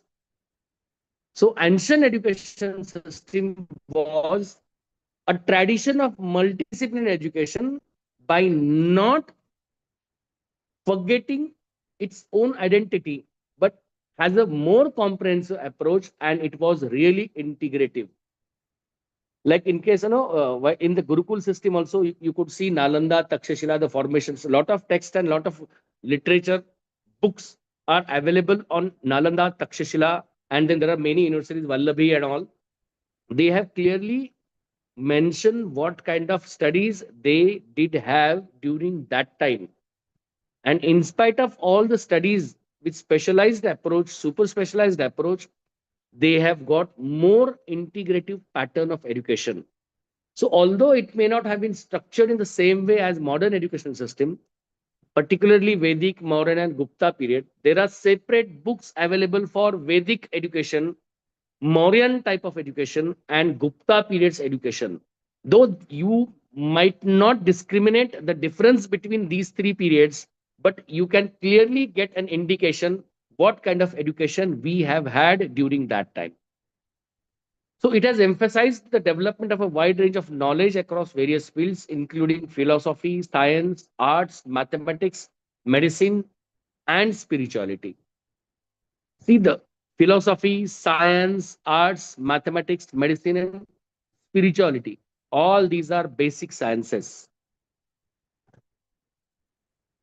So the curriculum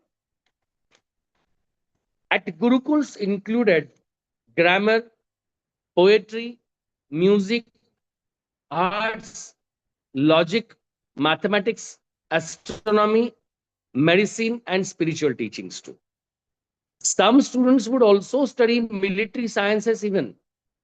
They have even studied politics, the statecraft, making the education system really multidisciplinary. You can see lot of things have been, inculcated, have been taught during Gurukula. If you just simply take example of Chandragupta Maurya was really a versatile person. He has learned, mastered almost every branch of Indian knowledge, and that is why could make significant contributions in the history of India. So ancient India made significant contributions to mathematics and astronomy. It is because of the multidisciplinary approach. So IKS has got a different multidisciplinary approach, and we cannot ignore that. So such ancient treasure, whatever we have had, regarding our multidisciplinary approach, we must understand its essence and efficacy also. Some of the examples are clearly indicated. What we talk of Pythagoras triplet or Pythagorean theorem were already done by Vedic traditions in Sulabh Sutras and all that. The Sulabh Sutras, part of the Vedic tradition, included geometrical and mathematical concepts used for constructing altars. Even if you just take out some notes, you will come to know that there are many formulas. Some sutras were mentioned. With the help of these sutras, big architectural monuments have been built with the help of these mathematical concepts. So these texts contain early forms of Pythagorean theorem and algebra. So the Indian mathematician Aryabhatta made a significant contributions to astronomy and mathematics. His work integrated astronomy. You can see the period mentioned clearly. It's 476 to 550 CE. His work integrated astronomy, mathematics, and geometry. Ayurveda is one of the example of that. It was practiced as an integrated system that focused not only on treating physical illness, but also on maintaining the balance. I have some literature on Ayurveda, the number of books that were written during the Vedic period, Mauryan period, and Gupta period. I can just read out for your information. These are Kamarasa Tantra, Nagarjuniya, Parsvasayak, Rasaraja Shiromani, Rasa Sanketa Kalika, Kautuk Chintamani, Rasendra Shura Prabaha, Ayurveda Rasayan, Sannipat Kalika, Shema Kautuhal, Sannipat Kalika by Rudranath Krut, Mahar Sankush, Rasa Sarveshwar, Rasendra Bhaurav, Manthana Bhairav, Rasendra Bhaskar, Rasendra Bhandar, Kaka Chandeshwari Tantra, Rasendra Chintamani, Rasa Sanjivani. These are all books of Ayurveda, the chemistry, what we call it to be nowadays Rasayan Shastra in Hindi. And there are many of such books which were part of Indian science and has developed science really from multidisciplinary approach and has taken us to a greater height. So Ayurveda was really practiced as an integrated system that focused not only on treating physical illness, but also on maintaining balance between mind, body, and spirit.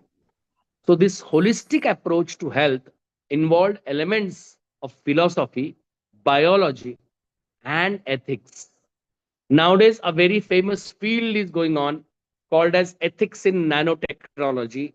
In fact, I have also written books on ethics in nanotechnology. There are big 2 volumes of 350 pages because many people have misused nanotechnology, or they may misuse AI or some nanotechnology. So that is why ethics are very important, and the government administration has put some ethical ban on the experimental approach that should not kill the humanity and the approach, the human approach, or the sustainability can be maintained. That is why this ethics is very important. So, in addition to intellectual pursuits, ancient Indian education also included art, craftsmanship, performing arts, classical dance, music, sculpture, painting. So, all these were taught alongside more academic disciplines. Now, thanks to this NEP, they have included now the curricular activity, the co-curricular activity, CC, for 2 credits at least, and gave importance to music, sculpture, painting, and so on. Otherwise, all these co-curricular activity had one small role in earlier education system, just to have youth festival and finish it off, just to have annual social gathering and finish it off. But whereas the cultural activity or co-curricular activity draws more attention from the student, and for the whole lifetime, these 3 years cultural activity are permanently stored in their mind. And that is why NEP has now incorporated, included, or dedicated to separate credit for co-curricular activity. And that is what is required. Whereas in earlier age, it was every science was with multidisciplinary approach. Natya Shastra is one of them, is one of the most ancient 2nd century BC Indian treatise on performing arts that includes theater, dance, and music as well. It does not integrate only few other aspects, but integrates the elements of drama, music, philosophy, and the last is aesthetic.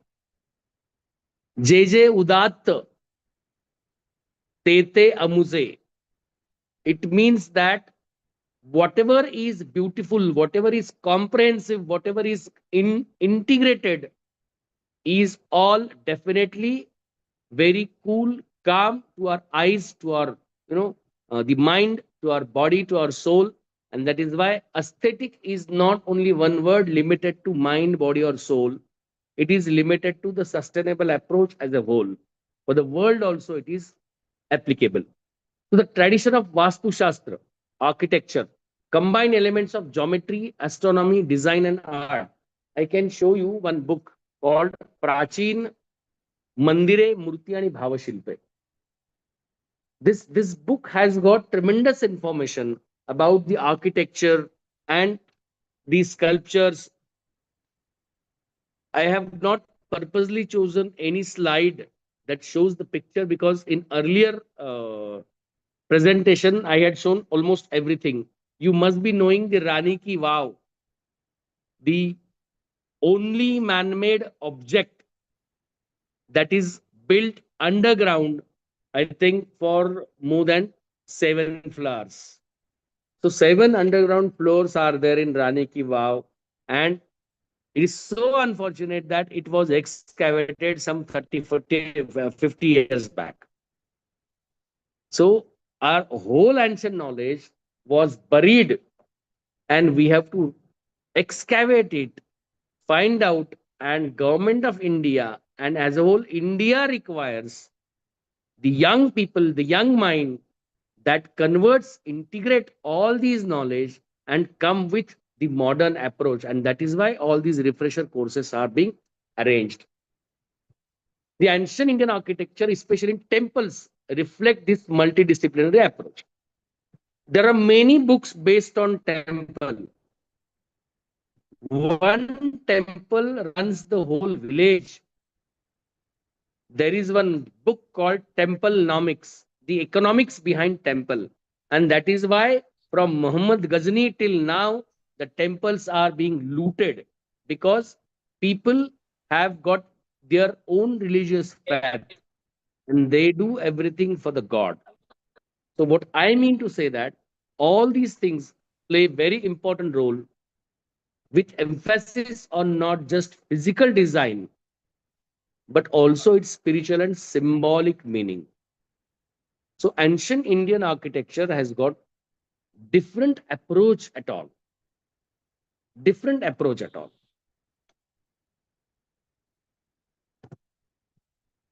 Even the ancient Indian texts like Arthashastra by Kautilya or Chanakya that combine elements of politics, economics, law, and military strategy. In ancient metallurgy lecture, I had clearly mentioned who was the in charge or supervisor of mining. And all these responsibilities, everything was mentioned in the book of Chanakya's, Kautilya Arthashastra.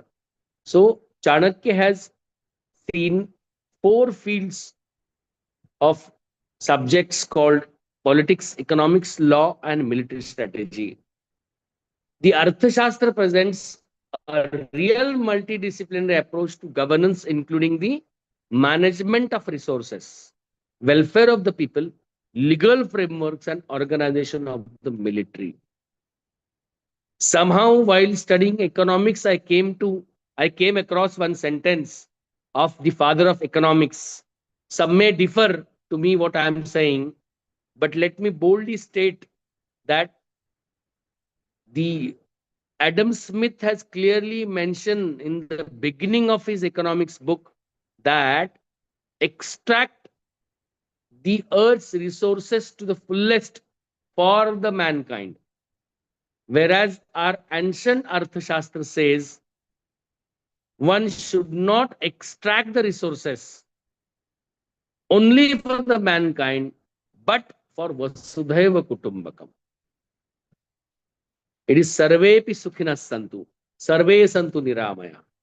For everybody, it should be.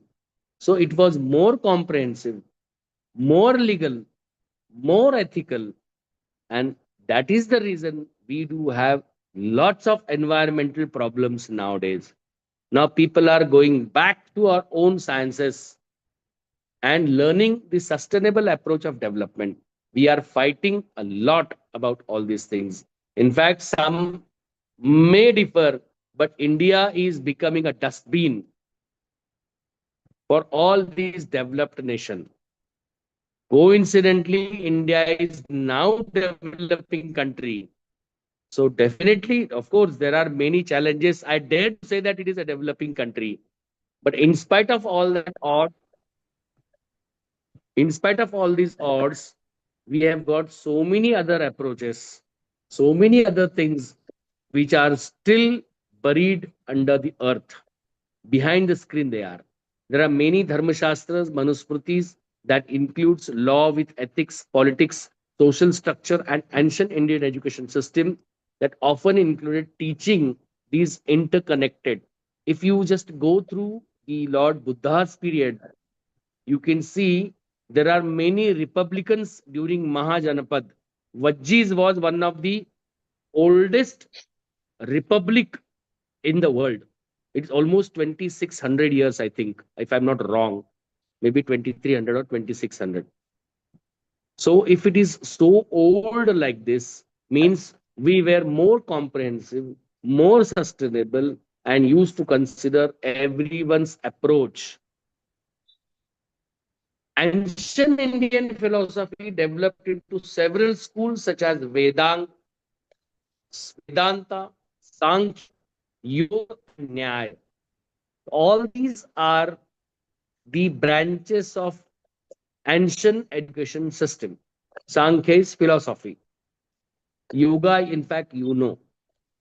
So, and Nyaya is the Shastra that tells you for logic, debate techniques, and so on.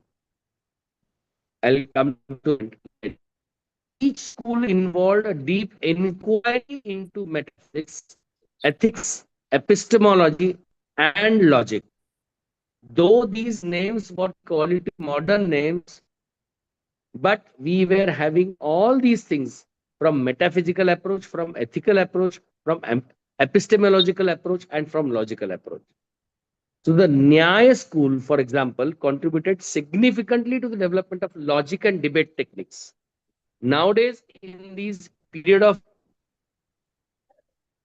MCQ, the multiple choice questions, we have lost the concept of debate technique.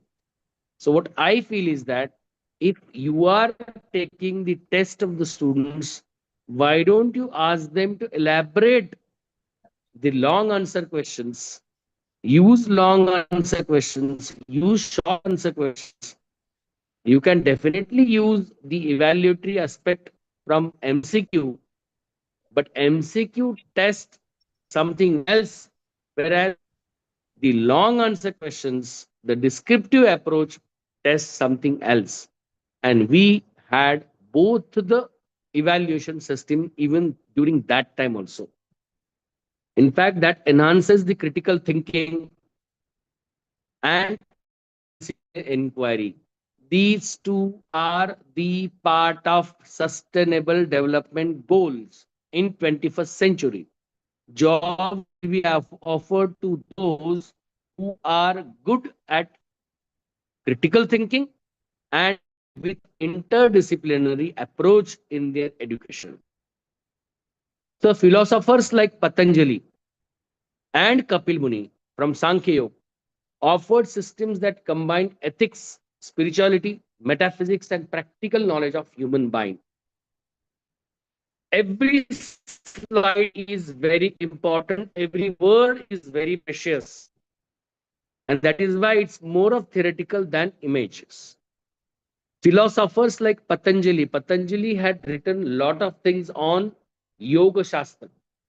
21st June is International Yoga Day. That is decided because that is the day of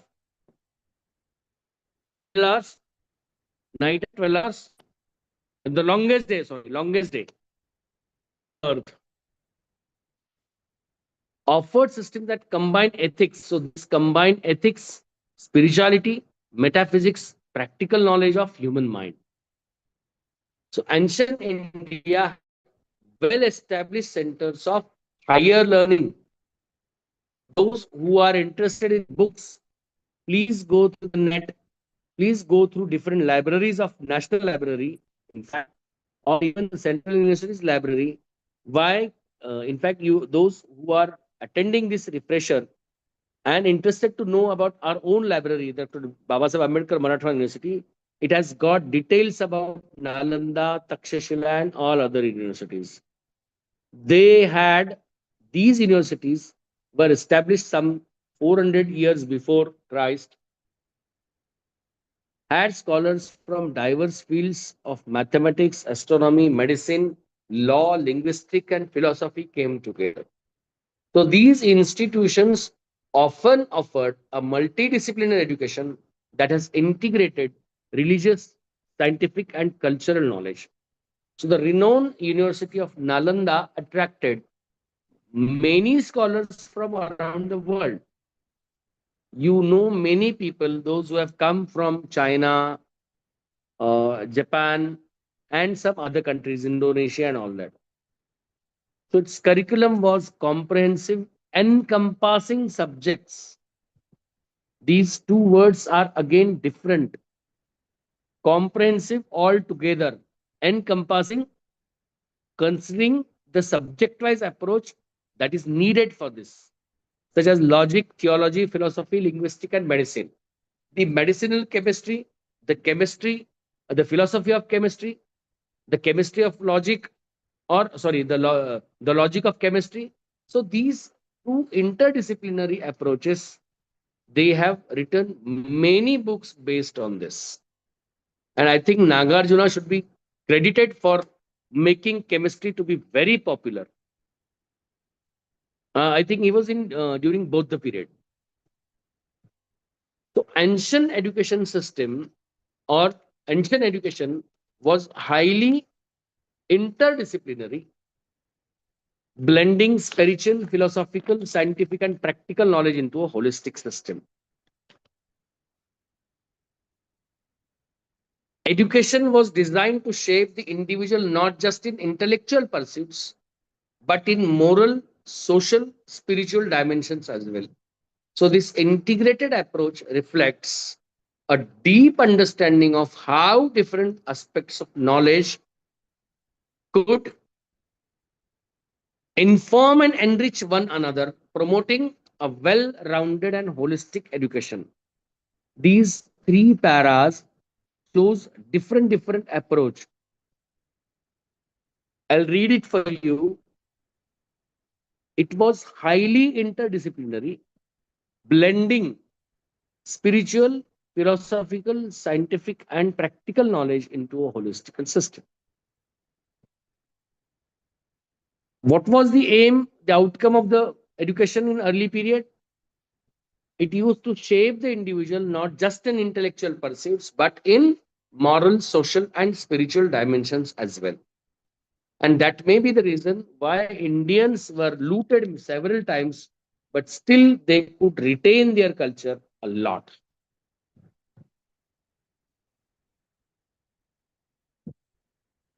So this integrated approach reflects a deep understanding of how different aspects of knowledge could inform and enrich one another, promoting well-rounded and holistic education. So it's not, while studying chemistry, you can study physics. While studying physics, you can read astronomy. While reading astronomy, you can read mathematics.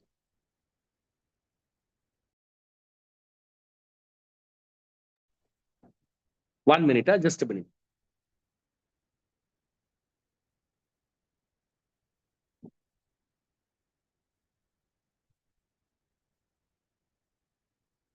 What are the key aspects of multidisciplinary approach in IKS then? IKS concepts are woven into 1 minute.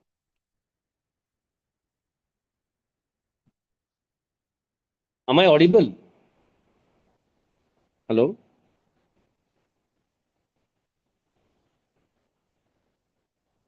Hello? Am I Yes, sir. audible? Yes, sir. Yes, sir. Audible. Okay, okay.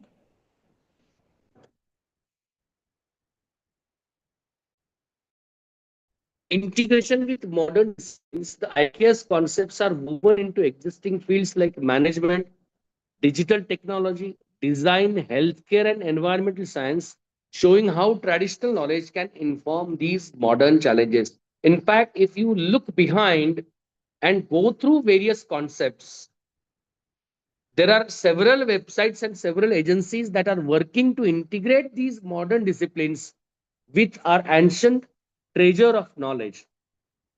Some of them are working in the field of management, like they have got water management system.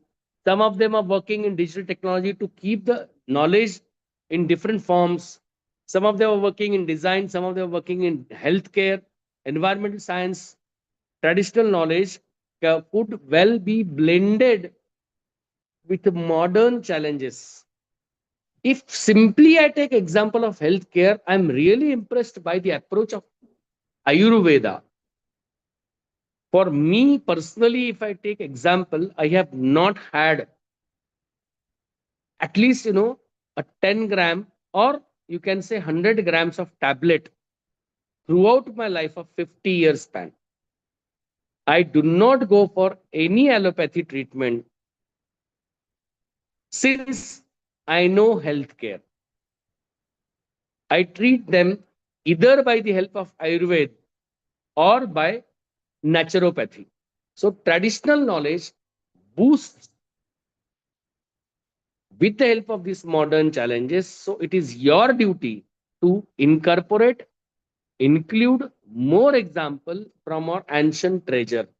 And that is what is the multidisciplinary approach in IKS. What is holistic learning then? Students should gain exposure to a wide array of subjects from ancient Indian philosophy, mathematics to modern sciences and arts. When I was teaching mathematics to my son, who is in BSc second year, he is interested in mathematics. I had told him, why don't you learn good Vedic mathematics, you will come to know many things from Vedic mathematics.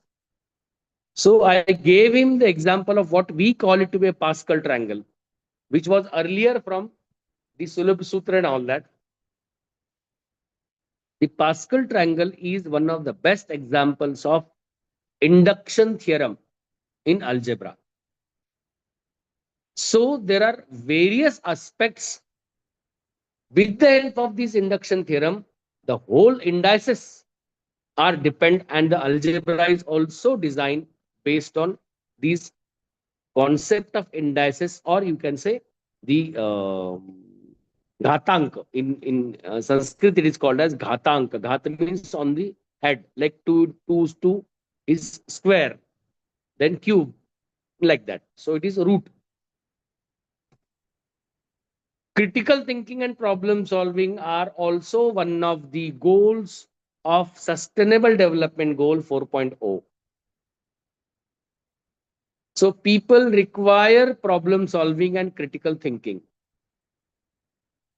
You require lots of negotiators or experts in negotiation in the corporate world, and they are paid lakhs of rupees. They are paid lakhs of rupees. So the India's rich intellectual heritage, we have to bring on the educational landscape and ensuring continuity of past and future. And this is the big challenge. We were asked to discontinue our own tradition, own knowledge, and we try to adopt the foreign material. But definitely, foreign material, when it applies on your body reacts very furiously. And same thing happened. The foreign material which was applied on our body, on our Indian country, has reacted furiously and showing all its approaches. Now it's time for us to reconnect the past and the future, and that is why IKS plays very important role in cultural appreciation and connection with modern and the ancient approaches. Another SDG 4.0 is entrepreneurship and innovation. Today only I had conducted a meeting of JES Idea Skills Center. The director had come along with his members, and I had told him, why don't you gather good student? We have now 24 different courses, either promoted by our own college, promoted by the Harvard University, promoted by MKCL, and promoted by our subject teachers themselves. So entrepreneurship and innovation were the base of our sustainable startup from the ancient times, that draws an inspiration from historical Indian achievements in areas like metallurgy, agriculture, and medicine. Out of that, metallurgy was seen. Some point we will see, we will go through agriculture as well as medicine also. I have got almost the 30 volumes of IKS in different fields such as administration, military warfare, medicine, agriculture, and so on, metallurgy, the astronomy, and so on. I will just keep this slide for your observation. I want you to read it very thoroughly.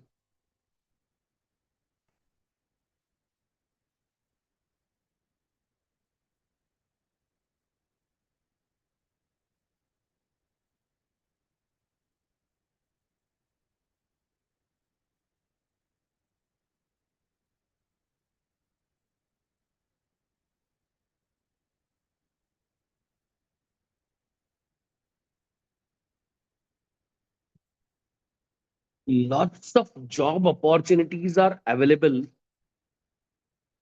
in the field of preserving arts, culture, and tradition.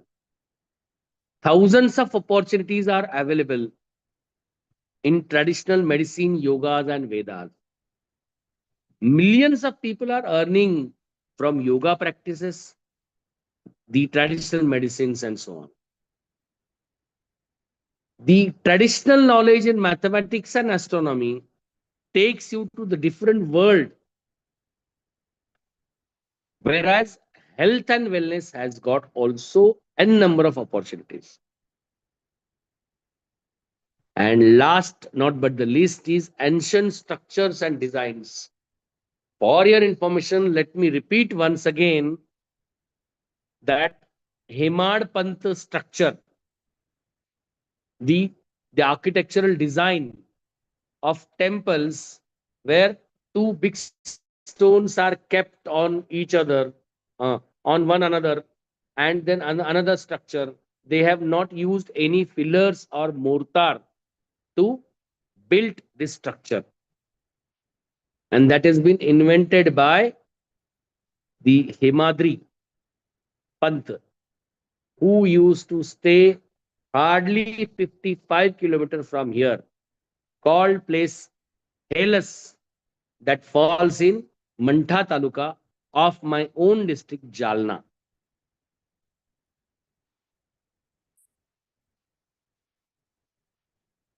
In practice, what examples could you work out?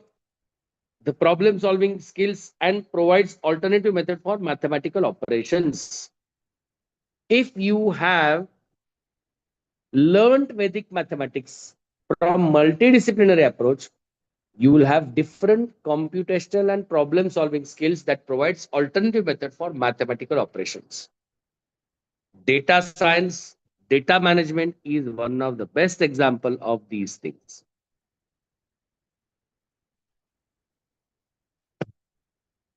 Ayurveda, as I have discussed already about it, the modern wellness trends are nowadays earning lakhs of rupees.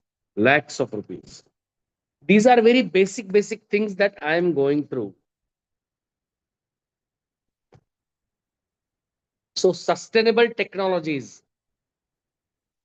traditional Indian practices in water conservation and architecture offer solutions for environmental sustainability. Traditional Indian practices in water conservation. I have one village called Ambad from here, which is a taluka place. Ambad is a small village and it has got many water bodies constructed by human being. Especially they were constructed in the 10th and 11th centuries. Some of them were constructed and renovated by Ahilyabai Holkar in 17th century. And then later on, since Britishers do not want to use these kind of water, they wanted that you should buy Bisleri bottle from here and then make it used to others. But what I mean to say that the traditional Indian practices in water conservation, we have got lots of practices, as we have already discussed about Rani Ki Vav in Patan and so on. In fact, Rajendra Singh ji had developed a technology using ancient water conservation and architecture. And he has transformed Rajasthan from drought to a wealthy batsman in the field of states. So now Rajasthan do not face any water scarcity. Or of course, it is limited to some area of Rajasthan. So what are the benefits of integrating IKS into education? I will not read at all this. I leave to you.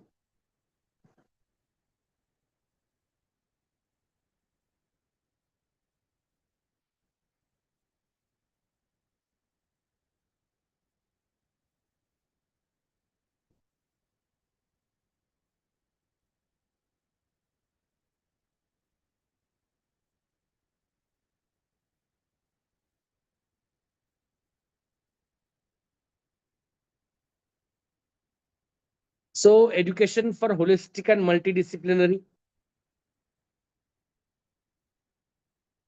It can be utilized together to solve complex issues and enhance the quality of education. So one should welcome IKS And taking all the then example, you might have heard Panchatantra.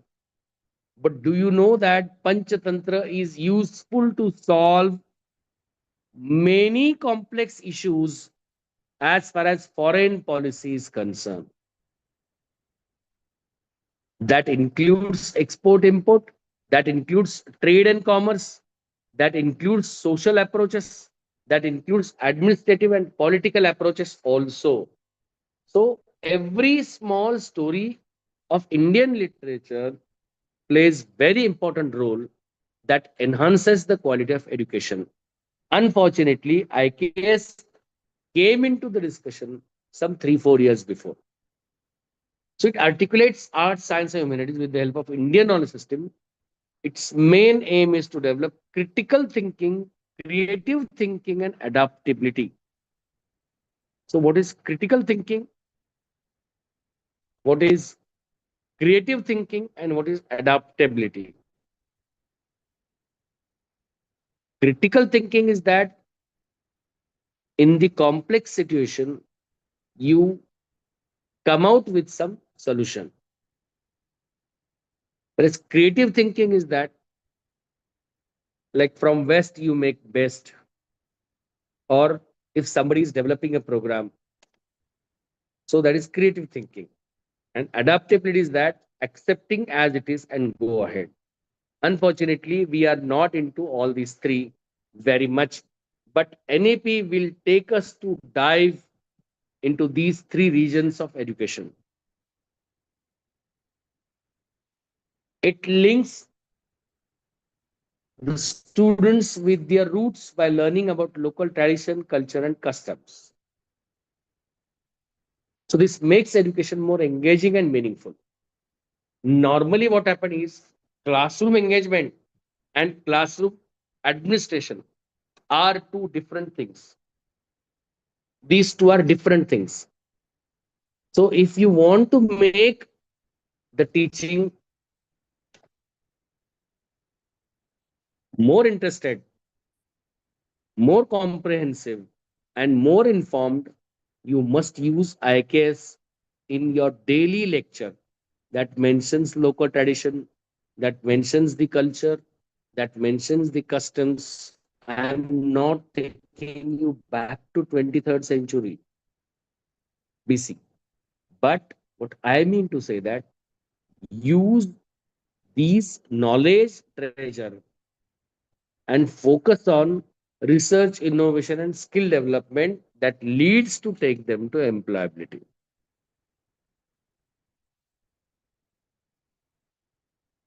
Lots of challenges have come. Let us go through it one by one, because this could be among last 2-3 slides.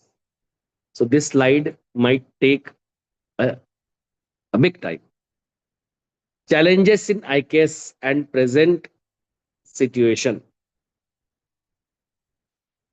In fact, those who are learners today, they also are reluctant in learning IKS because they think that IKS does not give you money. And I challenge here, only through IKS you can make money, and money makes wealth. So that is very important for all of us. Lack of standardization and documentation. You people have to understand the Indian knowledge system, its tradition, its mention, and its approaches, and make it more standard and documented as Britishers have done it. They're so good that we must learn from them, though they have killed our education system, but they have also implemented so many good things in India. One should not forget its importance. So this makes it hard to study, share, or include in formal education or research. It is a very challenging task for scientific validation, because we have to yet understand Ayurveda in general. We have to understand the metallurgy in general. And maybe you require good explorers, good research people. So, in short, we require good resources for the development and validation, scientific validation of these concepts earlier. Resource and infrastructure constraints are there, no doubt at all. Just read it.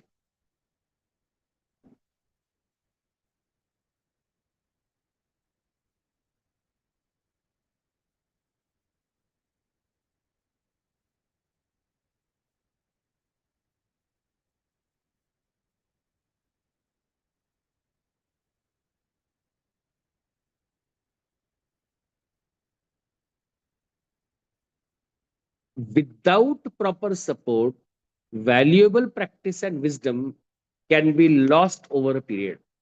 So, limited access to education and modern facilities makes it strong support to integrate IKS into a broader system of the recognition deserve.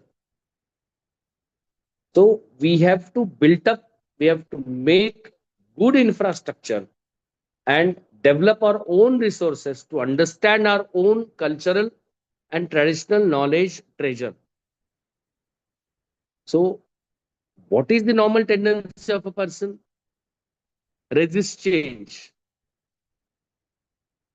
But as far as IKS is concerned, IKS does not ask any binding. It always related with the comprehensive approach. They have written very sweet words about it. People may fear losing their heritage or that modern methods will disrupt traditional knowledge. With new ideas without losing its core value. Inclusivity and secularism concern. It is very important to ensure respect for all communities' knowledge and avoid favoring any of the religion and culture.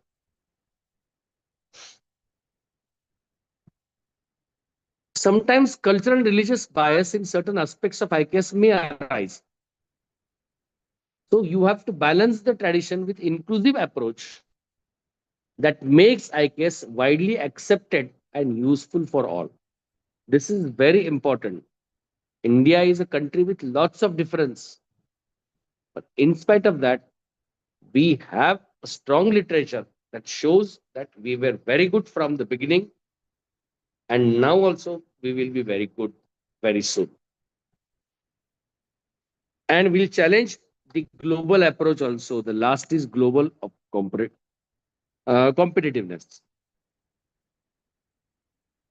What is the challenge in understanding the global competitiveness?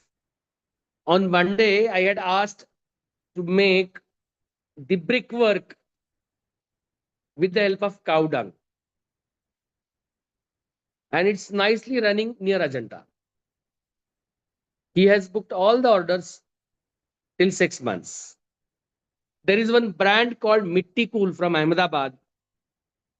It can freeze the food atoms 4 degrees Celsius without using electricity.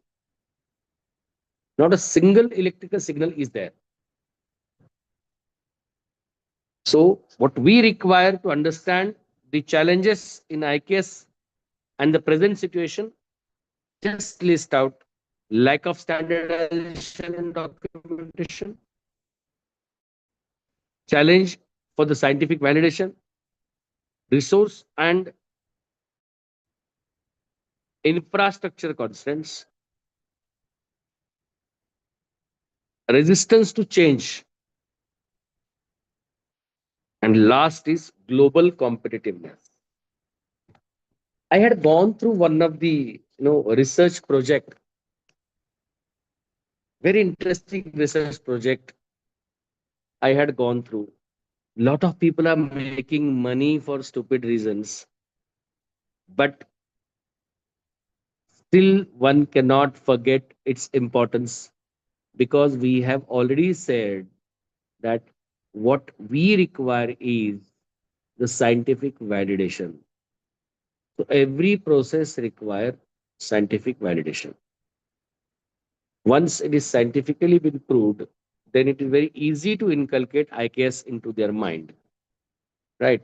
When, since being a physics student, I always love to work upon material science. But while working on material science, I came across various fields such as laser, such as surfactants, and so on. So today in the exhibition, I had asked students that they have made some basic physical concepts and their presentation. They have used cantilever, one of the concept in physics. And cantilever is something like a bar, it's a bar that can bend without losing its elasticity. So within the Hooke's law, it should bend. If it bends too much, either it will not regain its shape or will not be of use. So in short, what we require is the ancient Indian knowledge to be tested in the modern approach from multidisciplinary angle. I have one project from IIT Mumbai. They have one scheme called as FS. You can see artificial intelligence intervention based scientific study of yoga and conscientiousness for community wellness and augmented quality of life.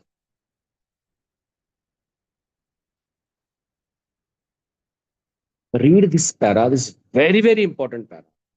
They have clearly mentioned what are the mission statement, what are we going to do in the project, and what are the impact and outcome of the research.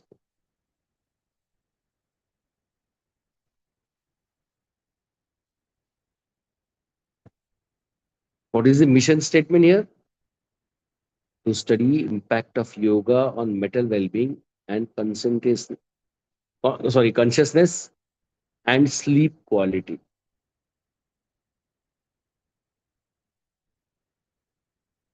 Study safeguard or improve community well-being through artificial intelligence and intervention. To study cognitive ability and the impact of research and mindfulness approach. I have published many papers on mindfulness, yoga and mindfulness. In fact, there is one book also, Yoga and Physics. Broad impact and outcome of the research project. What is the impact of outcome? Improved awareness towards traditional knowledge of health, wellness, and mindfulness practices. Acceptance of yoga and conscientiousness. Whereas third is Ayurveda. See, yoga and consciousness practices through scientific evidences have been taken in this research project.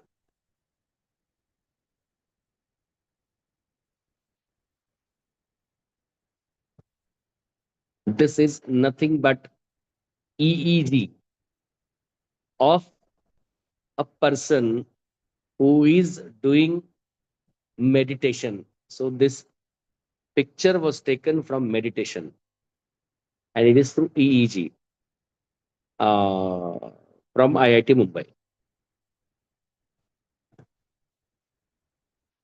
You can read it out. It's very important. It's a project, how multidisciplinary approach can, bring so many things together.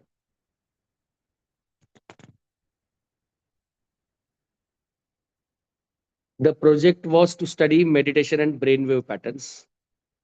So during meditation, the brain undergoes distinct changes in brainwave patterns, which can be detected through EEG And research has shown that different meditation techniques can elicit different brainwave patterns. So, for example, practices like mindfulness meditation often lead to an increase in alpha waves associated with the relaxed attention, while focused attention practices may enhance beta wave activity associated with concentration and alertness. So, one meditation brings you the cool, calm approach, but at the same time, it can enhance or inculcate the skills like the critical thinking or the other similar approaches. What are the effects of meditation on each signal? Kindly read it out. Unless and until you do not read it, you may not understand what exactly the brainwave activity does and what is the role of alpha and beta waves.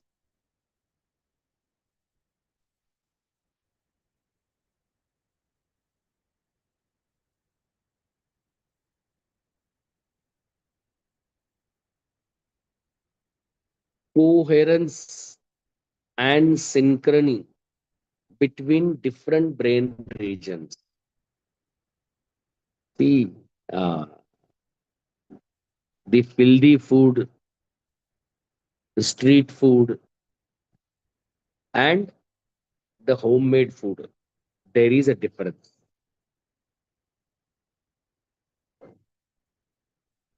So, mindfulness and attention. This was also one of the objective in understanding the brain mapping because mindfulness gives some other EEG signals, meditation gives something else. So, whatever the pleasure that uh, the mind also require, as well as our body also require.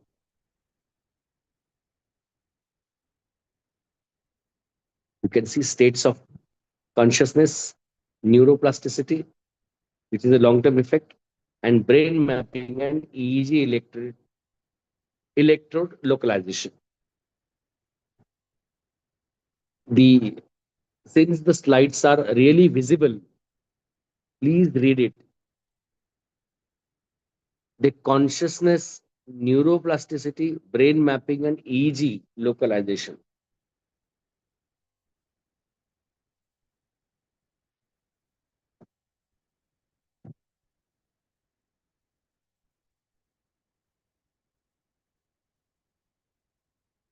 I think from my side, I have finished this presentation.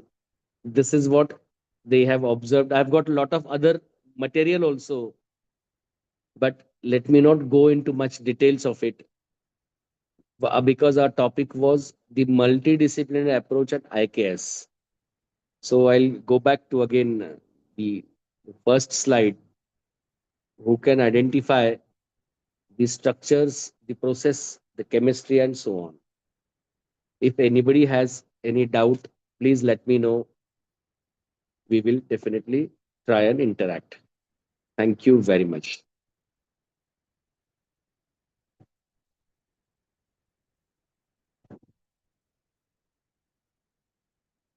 Yes.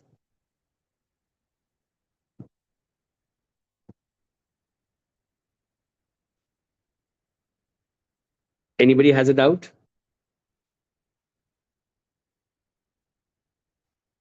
Anything you would like to ask?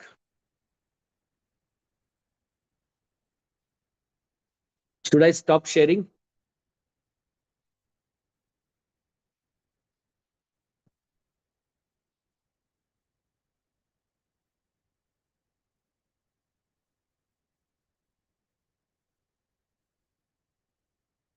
Sir?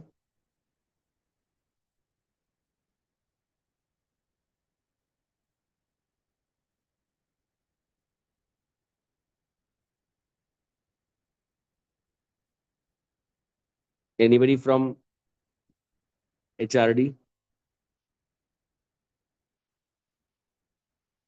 Dr. Devidas? Is any question? Thank you, sir. Thank you for your lecture, sir. The session Okay, is open shall for the discussion. If anyone have any question, you can ask to the sir.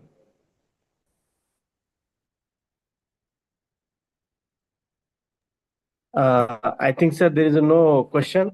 So I am roll number 18. Can I go for the vote of thanks? Bhagat, sir. Okay, sir. Very good afternoon to everyone. I am Dr. Jaising Dinore, roll number 18. I am here to propose my vote of thanks for the today's this session. On behalf of UGC MMTC Center, Dr. Babasaheb Ambedkar, Marathwada University, I feel deeply honored to propose the vote of thanks. First and foremost, I extend our heartfelt gratitude to Dr. Respected Dr. Ganesh sir for delivering such an insightful and thought-provoking talk in this refresher course on multidisciplinary approach in Indian knowledge system. Your lecture beautifully bridged a vision of the NEP to 2020 with the timeless wisdom for our ancient tradition, showing us how holistic multidisciplinary education is the foundation for a stronger future. You took us on the journey from the ancient Indian education system, which nurtured seekers of knowledge in philosophy, science, arts, medicine, and spirituality, to the global educational experiences of modern world. By weaving together this perspective, you highlighted how India's knowledge tradition have always emphasized harmony between intellectual pursuits and the character building. Your reflections not only deepen our understanding for the philosophical understanding of Indian knowledge system, but also demonstrated their relevance in today's academic, cultural, and professional landscapes. By connecting the ancient with the modern and the local with the global, you have truly enlightened us with a vision of education that is both rooted and forward looking, practically yet deeply spiritual. Thank you very much, sir. My sincere thanks also go to our respected Director MMTC, Professor Mahajan sir, Assistant Director Dr. Rafe sir, whose constant supports and vision have made this course possible. I am also grateful to the course coordinator, Dr. Madhuri Sawant ma'am, for her tireless effort, dedication, and meticulous planning, which ensure the smooth conduct and the success of the course. A special mention must be made to our technical assistant, Gaurav sir, for his continuous technical support that enable us to run the session without any hindrance. I thank all the participants from the various colleges for your active engagement, interaction, and enthusiasm throughout the course. Your participation has enriched the discussion and made this program more meaningful. Once again, my heartfelt thanks to each of you. Thank you very much. thank you. Thanks a lot.